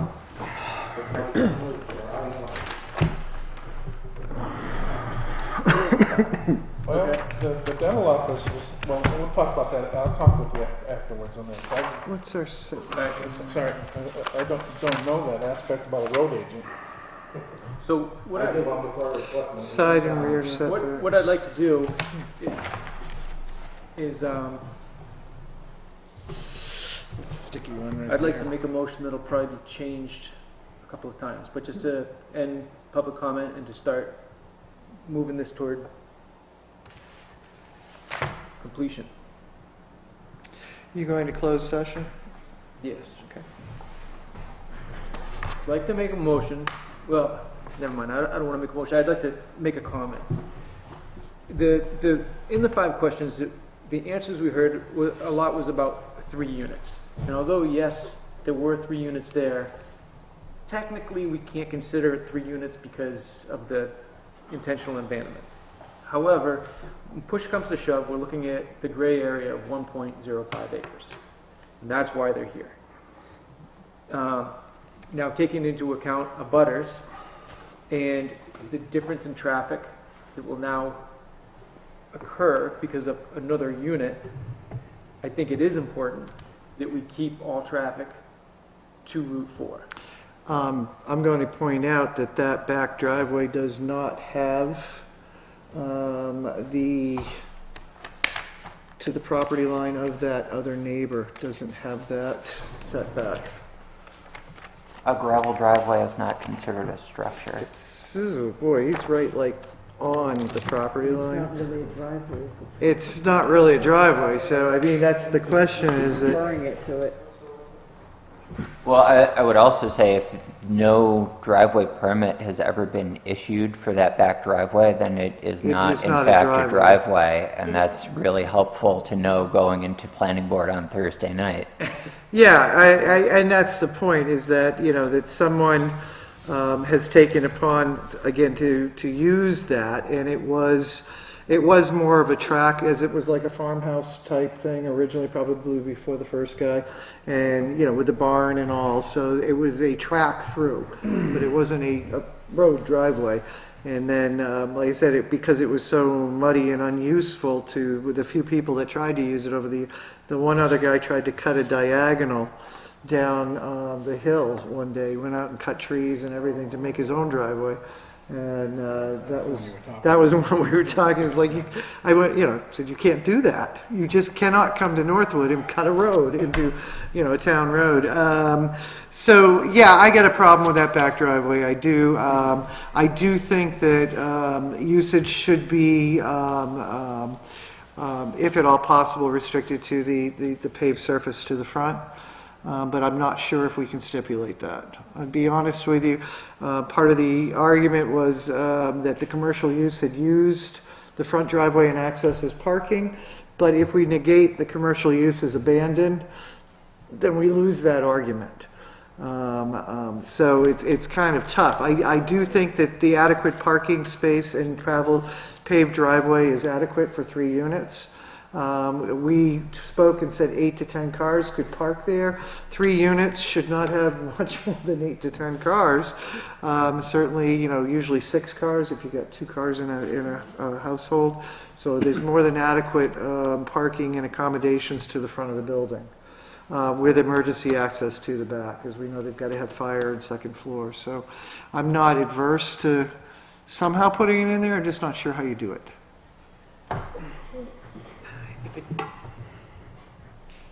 Would that be up to code enforcement? Because if there's no permit, If there's no driveway permit, then it's enforceable for code enforcement to prevent the use of that driveway. right. So I don't know how we would put that. How we It's not even a driveway. It's nothing. Driving over This, their own property. this out to plan, a this road. plan's not a plan. That's the thing, too. This is a hand drawing. Right. Somebody drew up. That's my biggest issue right now. This tells me nothing. I could have went and draw this, said, here you go, zoning board. This tells me, okay, there's maybe a gravel driveway, which we found out there's not a driveway. So the discussion to me about not using this rear driveway, that's nothing. That's just somebody's driving over the lawn to the back of the property. I have no, my concern right now is I don't know where the access points are to this house. Doorways, Yeah, that's what I mean. My access points to the doorways. porch. I don't like this plan. That's how I feel. But the whole gravel driveway, it's not there. We can't look at this like there's a driveway there. Like we just discussed, the code enforcement would have to enforce that. Hey, you can't be driving over there or whatever they do. So my client has no concern about eliminating the use of that whatsoever. I mean, if you want it, I mean, it sounds like you prefer to have that left there for emergency, but if you want that torn up, I'm sure that he would be amenable to tearing that. He's a landscaper. He could tear that up and landscape it, and make it Yeah, I think attractive. The reason that we came in with this plan is when we did come to the town ahead of time to inquire about how to best proceed. We were told that this might be acceptable just based on the fact that we don't plan to make any exterior changes to the property whatsoever. So we were trying to get this before you guys as quickly as possible to effectuate the sale. We have to get these approvals from you and then go get the septic plans and in the same process have to effectuate the sale in order to get this moving. So we're just trying to do it in the, quickest way possible. What does the planning board require you to have on Thursday? No property? This is good enough for them? We are requesting a waiver on that, and we were told that that is something that they would potentially. So for a minimal impact application, this would typically be what you would see for a lot of those, and those are sites that have no exterior changes to the site plan. The site plan regulations specifically stipulate that a change of use to a multi-unit residential is a minor site plan. So they got bumped up a scale on the site plan just by virtue of what they're changing the use to. So we do see a lot of people who are in that situation where they just miss out on being a minimal impact, request a series of waivers to bring the minor site plan criteria down to essentially be the same. So they are asking for waivers, but they are waivers that aren't atypical. And again, the septic is something that it puts a bigger on here, like where's it going, all of that, so Right, but when we do I would the say it's septic not plan- minimal. It's, because you're gonna do the septic and all that, so it is a little more than just the footprint of the house and all. Don't you agree? I don't mind this in this instance. Normally, definitely, we're talking about property lines and boundaries and setbacks that are really tight. This, because we're not changing the exterior of it, I don't have as much of a problem with it. But I do think, not to pass the buck to the planning board, but I do think, because there is no actual driveway in the back, we should mention that the access to Route 4 is the only accessible area. And we can let the planning board take a look at it further to make sure that it's in their approval as well, that that's the only way you can go. So if it's okay, just to get it going, there'll be a lot of discussion still. I'd like to make a motion to approve the variance with conditions. One being that there's a maximum of 7 bedrooms, that there's no exterior structural changes, that all state and town permits have been filed and approved and copies given to the town.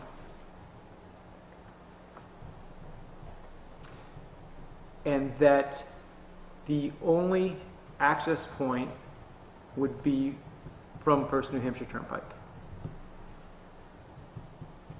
Route 4. State Route 4. State road. I would stipulate state road rather than town. I think that's it. So we're enclosed? You need a second? I need a second to close. Before we get a second, My question is, what if I want to like improve the siding? Like there's some rot, like any exterior, like there's some structural things that like little outcrops that are put on that should really just disappear because it's not doing any justice to the structure nor the community. You could stipulate that the footprint of the building Right, won't limit- change. Yeah. Limit units to current size as it sets, as opposed to, Limit the building, the structure to its current size Sure, you as can it do that. sets. so limit structure or limit main building to current size as it sets. They need to go. Yeah, Some of the what if they want porches to put a porch rotten, on? That's falling. exactly what I was thinking, or. Yeah. It's already got a porch and all that, so that's part of a footprint. So you'd have to how stick about to if I that said footprint. any additional Exactly, that's. footprint? So There would be limiting no it to the current additional- footprint. So basically, How about any the living porches- space? Or current as it sets, I the mean, living that's just space. the footprint as it sets. The living space. The living space. Yeah. So it doesn't impact barn or whatever. So limit structure or main structure Living. to current size as it sets. Limit living structure, Living space. living space structure to current size as it sets, footprint. Okay. So that's not restricting me from putting a deck on or removing a porch or something like that. Are we clear?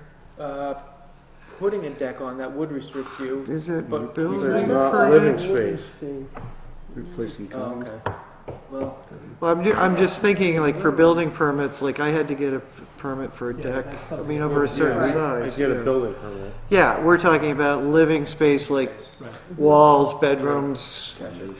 You know, I don't necessarily call a porch living space, so that would be building inspector's domain. I correct?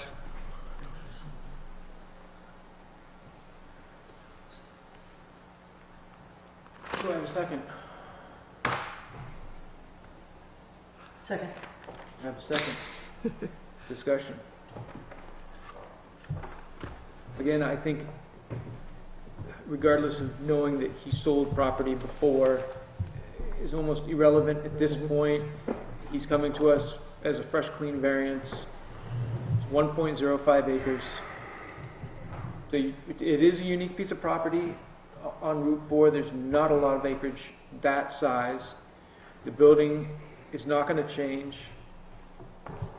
Technically, there's not an existing unit there. Off the record, there is, we're not gonna see a big change. We're gonna see a lot of change in the visual aspect of the building. It's gonna be maintained. A new septic system that's rated for that many units is good for the public. Making sure that the only access point is on Route 4 versus town maintained road is good for the public. That's all I have. My only drawback on this with the up to 7 units, while I understand a septic, 7. up to 7 bedrooms, excuse me, is that while a septic system can clearly do 7 bedrooms, my question is, without knowing some just size of the building, I'm, you know, is 7 too much? Is 7 too little? I'm just a little unsure on that because we don't have any idea of how big the structure is, size of current bedrooms, that type of thing. So, I mean, I don't want to see a bedroom that's 6 feet by 10. And you're like, ooh, it's, that technically is like a little sewing room, and suddenly it becomes a bedroom, and it's like, so that would be my one stipulation, is that I'm not against it, I just don't have any feel for size. I don't know that if it's closed now. I'm sorry. I'm sorry. It's on town record, the size of the building. I think for what we're trying to look at and approve, I don't know that we can go inside, and look at the size of the bedrooms. But I mean, as a point on record, definitely. But normally we're given some measurements. Right. Just this side is this many feet, this side is that many feet. Here's your door, here's your door, here's your door. And then as far as even understanding the access points in and out of the building, if we knew where the doors were. Why is this back being all mudded up and used? I mean, is that a main entrance on the backside? I don't have any real clue or layout on this building. And as going in there, you really, I'm familiar with this door. I have no idea where other doors are. So that is just my concern, and that's me going, I don't know about approving 7.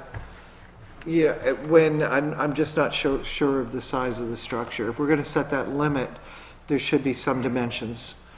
Okay. Did you have something? I don't think that, if you approve 7 and you only have 5, there really isn't any harm done. But what if you're really truly going for 7 and you are ending up with some very small little spaces? I mean, because these are usually 2 plus 2. Currently, it's 2 with 2, and 1 that could become more because it is a big space down there. Let's say 2. So is 6 a better use of that residential space? Or 7. I just don't have a feel for. So I don't know if we can think like that though. I think we have to think about the size of the property and the amount of units. Right.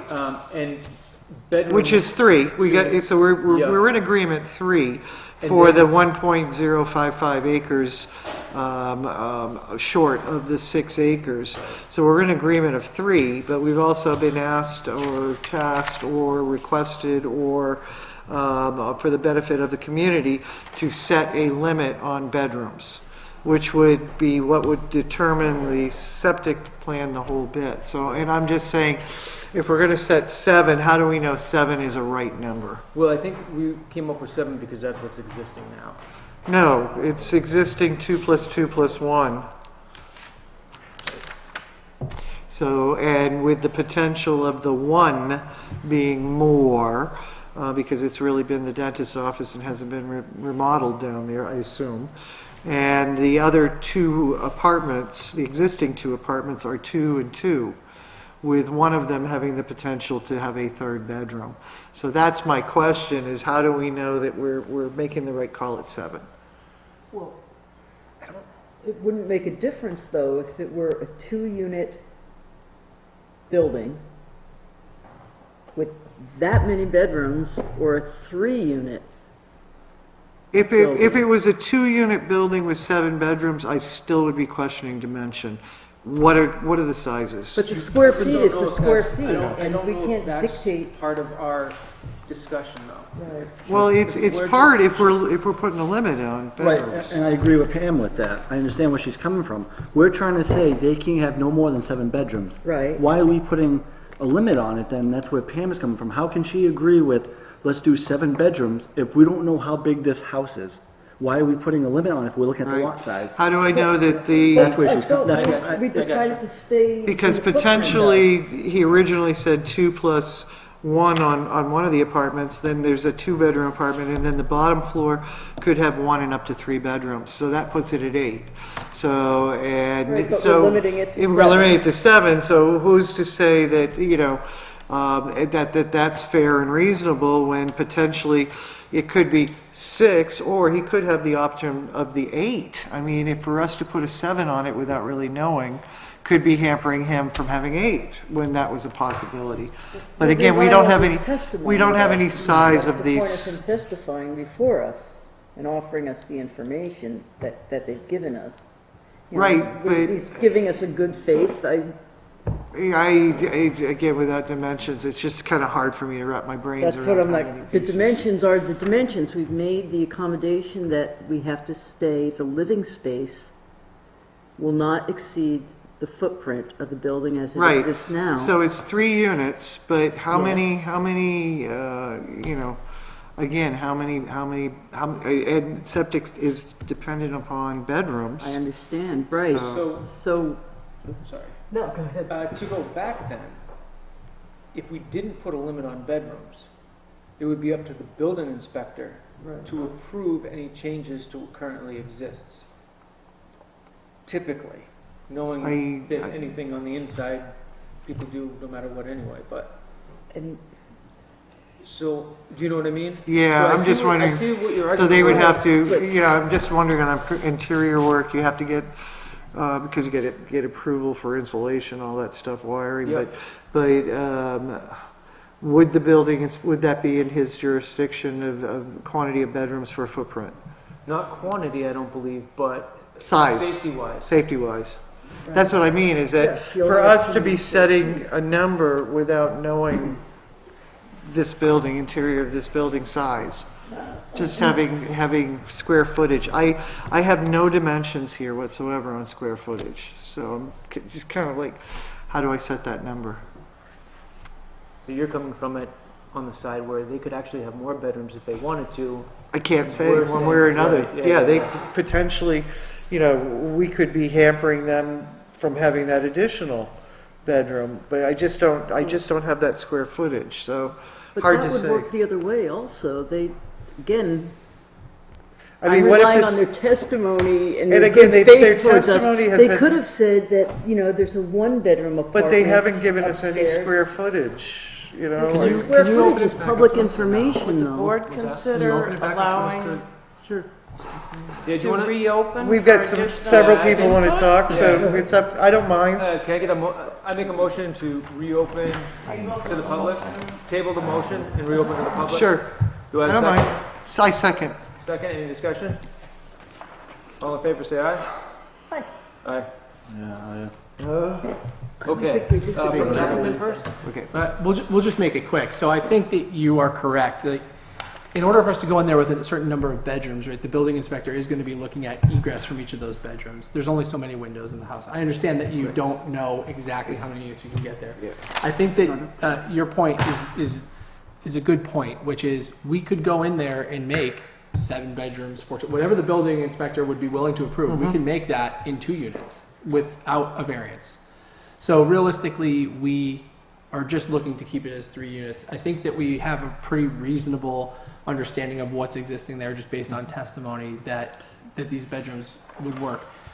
My client has not acquired the property yet, so what you have before you right now is someone who wants to come in and take this project on. He's not obligated to take this project on, and this is largely going to dictate whether or not he acquires this property. So I would just say, I understand the concerns, and I understand that you have to, dot your I's and cross your T's.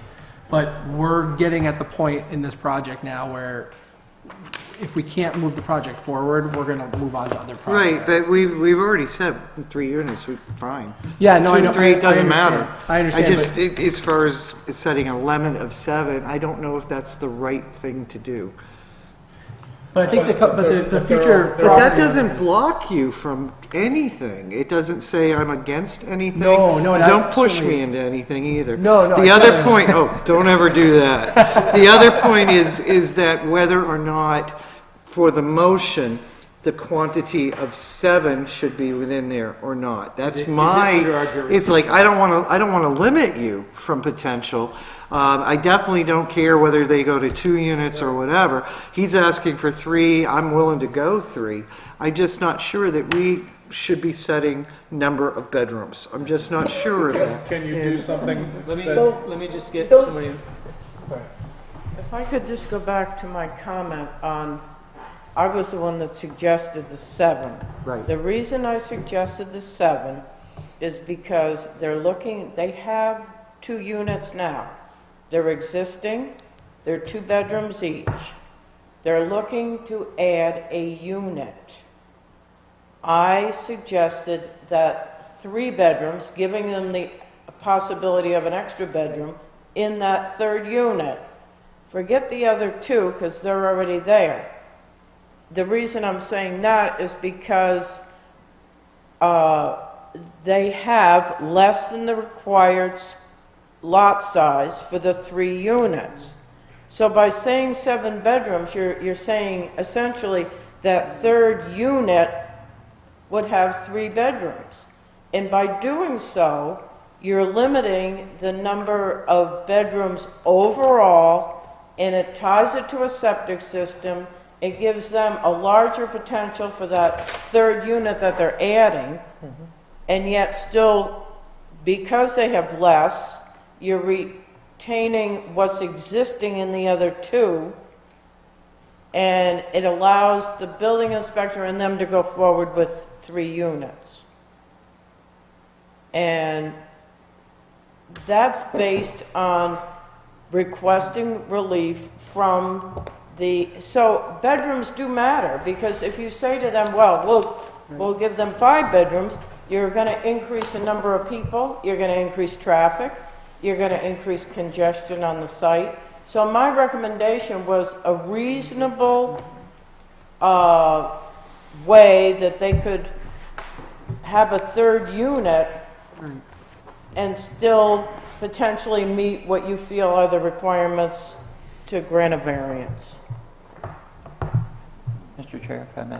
And one last thing, they still have to go to the planning board and see James Just on gonna- Thursday. So I think, and Pam, I don't want to put words into your mouth, but what it seems like to me you're struggling with is not wanting to make an arbitrary decision. Right. And I think that the spectrum of what you have before you to consider is to approve 3 units with no restriction whatsoever, to approve 3 units with some restriction that assuming you want to move forward with an approval, with some restriction that the board decides to impose, but then the middle ground is a restriction that the board and the applicant agree on. And I think that if it's a number that the board and the applicant agree on, there's less of a concern about arbitrariness because that's the number that you reached as appropriate. Which is not to say that 7 should be that number or 6 or 8. But if the board agrees that there should be an upward cap in some capacity and the applicant is amenable to and suggests the cap themselves, I think that reduces some of the concerns about the arbitrariness. Does the planning board have to approve that many bedrooms as well? The planning board would not need to approve a particular number of bedrooms, and I think in this case, my suggestion would be that if there is an upward cap on the number of bedrooms, it is more appropriate that it be tied to the variance than any planning board approval, because this is a give and take on the intensity of use on the site. So I think if there's going to be an upward limit on bedrooms in particular, I think it is more appropriate to do it here. Now, Can't pass the buck there. I think 7 is a really fair number. And that can also accommodate, I don't know the exact, I don't know how high the building is, but in the future, if somebody wanted to like lift the roof, turn an attic into another bedroom or something, that could, you know, it sets a prudent limit. They would have to come back here again. Right. Right. You know, it doesn't seem overly restrictive, because it allows some flexibility with a 2-bedroom or a 3-bedroom. If there were literally upward expansion in the future, it couldn't be turned into a 4th unit with Well, it additional can't be a bedrooms. Can't be a 4th, but Right, yeah. it can only be 3. But, yeah, are we still open or are we closed? We're still We're still open. We open? can close it. We can bring that motion So back. what I'm asking is 7 enough? Because you've got 7, you said back and forth, I would like your input. So, because I've heard several numbers here. I've heard between 5 and 8. So. Yeah, so my client initially was contemplating more than that. However, in hearing the board's comfort level and the abutters' comfort level, he's amenable to 7. He's amenable to Yeah. 7. So that helps my arbitrary decision. Makes it less arbitrary in that you've got some agreement to 7. Just out of curiosity, what was the figure that your client had in mind? I think that he originally believed that the 1 unit upstairs could have 3, and that the downstairs could have 3. I think there's no question of whether the downstairs could accommodate 3. So, what was that? 8. But Right. So that's what I wanted to know. 'Cause, I thought you were trying to limit it. No, down. I'm like, why are you guys coming? I'm trying to give them more. Jeez.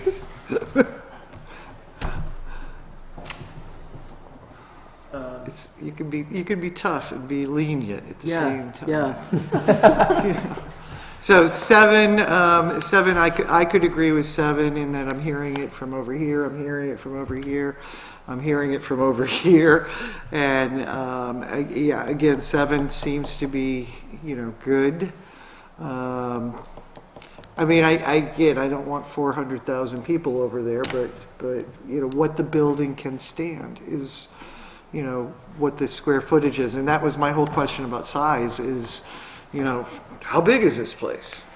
So that was why I was bringing that up. If somebody wants, they can bring the motion back to the table. Take the motion off the table, onto the table, out of the table. Bring it back on Yes. onto the table. Put it back on the table. So that will be in closed session. The motion is on the table for discussion. So the motion is 3 units, maximum 7 bedroom total building. You want to limit the living unit structure to the current size as it sets. So the living space structure to current size as it sets, or footprint, however you worded that. Contingent upon obtaining all state and local permits with copies submitted to the town, and specifying tenant access via paved driveway off of. I'd rather not say tenant, because I don't want the gas company or. Right. whoever Okay, goes so there. access from State Road 4, US 4, what do you call it, First New Hampshire? And was there anything else that, so up to seven bedrooms within the 3 units, and that septic, which will be included in that state and local permits. So was that about cover it? That's about it? Just Yes. a little sticking, not to nitpick too much, but I understand that we could disallow the driveway that isn't really a driveway. It doesn't have a permit, so I it doesn't understand it's not a exist. driveway, we That's can't why, limit people access, can we prohibit people from? well, it I understand stipulates you that don't the- want, He's the maybe landlord. tenants, you know, the word tenant might belong in there. But he's the landlord, he can restrict us with that other case we had where he said, my tenants can't go beyond this line.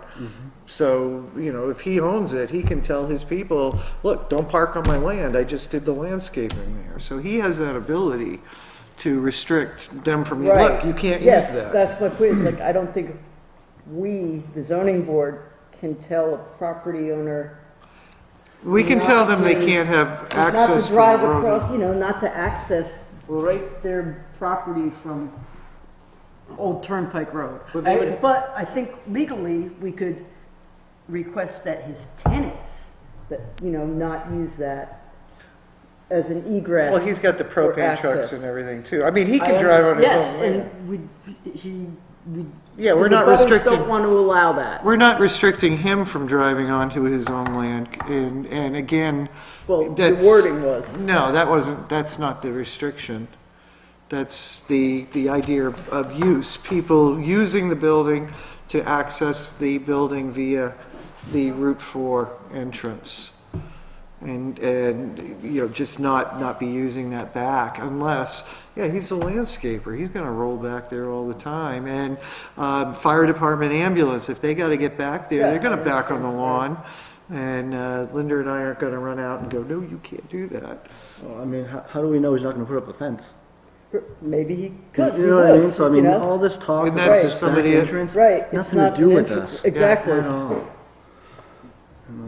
Yeah, it's just to get them to use the front driveway, the real one, as opposed to the one that doesn't exist. Right.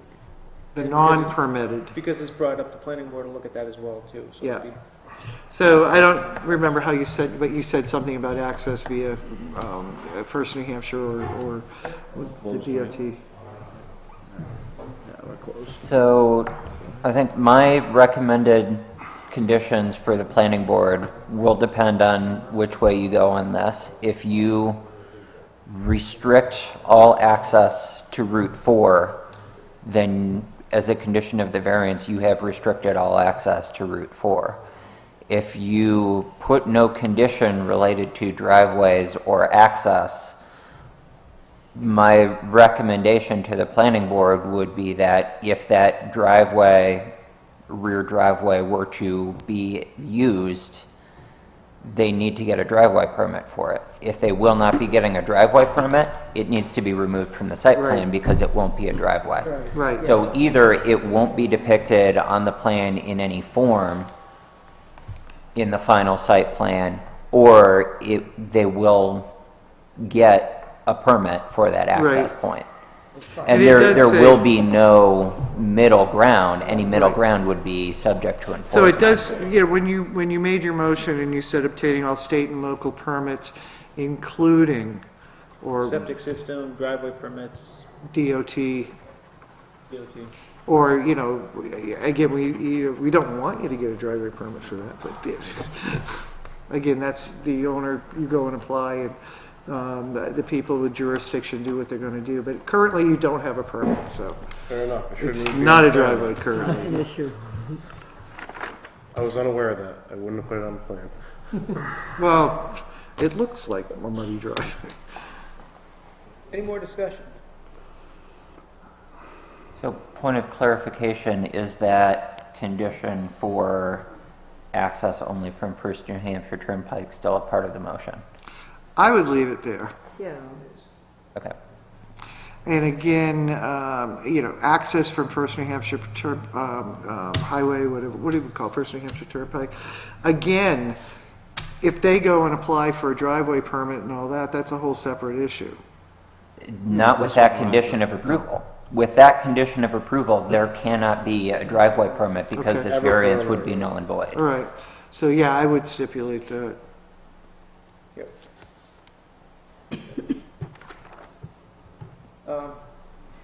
Okay. Pam? I'm waiting for Justin to see if he's got any. I have no idea where I am right now. For some reason, I understand where they're coming from, all their questions, I understand everything. For something, I don't like this for some reason. I can't put my finger on what I don't like about it. But, and they're so close, I mean, it's, like I said, it's an acre. They're missing 1 acre. I don't know if it's all this other talk about everything else that's got me all I think flustered, the but, improvement of the septic system right off the bat is something that is for the public good. I don't know. I I think that, like, if they left it as a 2-unit, Well, no matter you know, what. if they can do what reconfigured they it as want. just 2, yeah. But You know, he can come would in and buy really it, be that's a fine, and significant- he can turn that dentist's office into an illegal apartment. I understand that. And I like that he's coming to us for the approval and everything. He's doing all the right things. There's just something about it. I can't put my finger. I don't.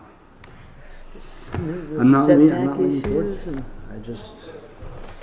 It's okay. I don't know. I have nothing more to Well, say, maybe but we're not seeing I just, something. just something. I don't know. I keep reading the questions, see what it is, but you guys can go ahead.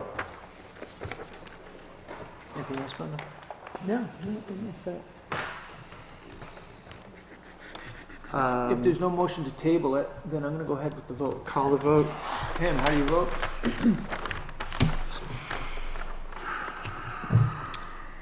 I will vote for the variance with the stipulations as stated. Justin? Not in favor. Brenda? I am in favor. I also am in favor. The motion passes 3-1. Thank you. It's okay. No, I know. It's just I don't know what it is. It's something about It's okay. All families have squat. All families have. It's just so tough. I know It what I is. want to do, and it's a great thing. but I just like the idea of a septic system. So he no longer needs to have that driveway removed from the plan for your purposes because I would have that as a condition of approval, so prior to the signing of plans, I would want to amend it and remove that. But you don't need to have that changed for Thursday night. We can cover that verbally. The DOT thing, you can call the DOT and get a letter from them? We would want written confirmation and email. What's the name up again? So if there's an email from them. I'll make a motion to adjourn. I have a motion to It's adjourn. typically a one. I'd be a little bit skeptical as to whether they I would need a sign second. around it today, but again, that Second. could be a condition All in subsequent. favor, say aye. Aye. Aye.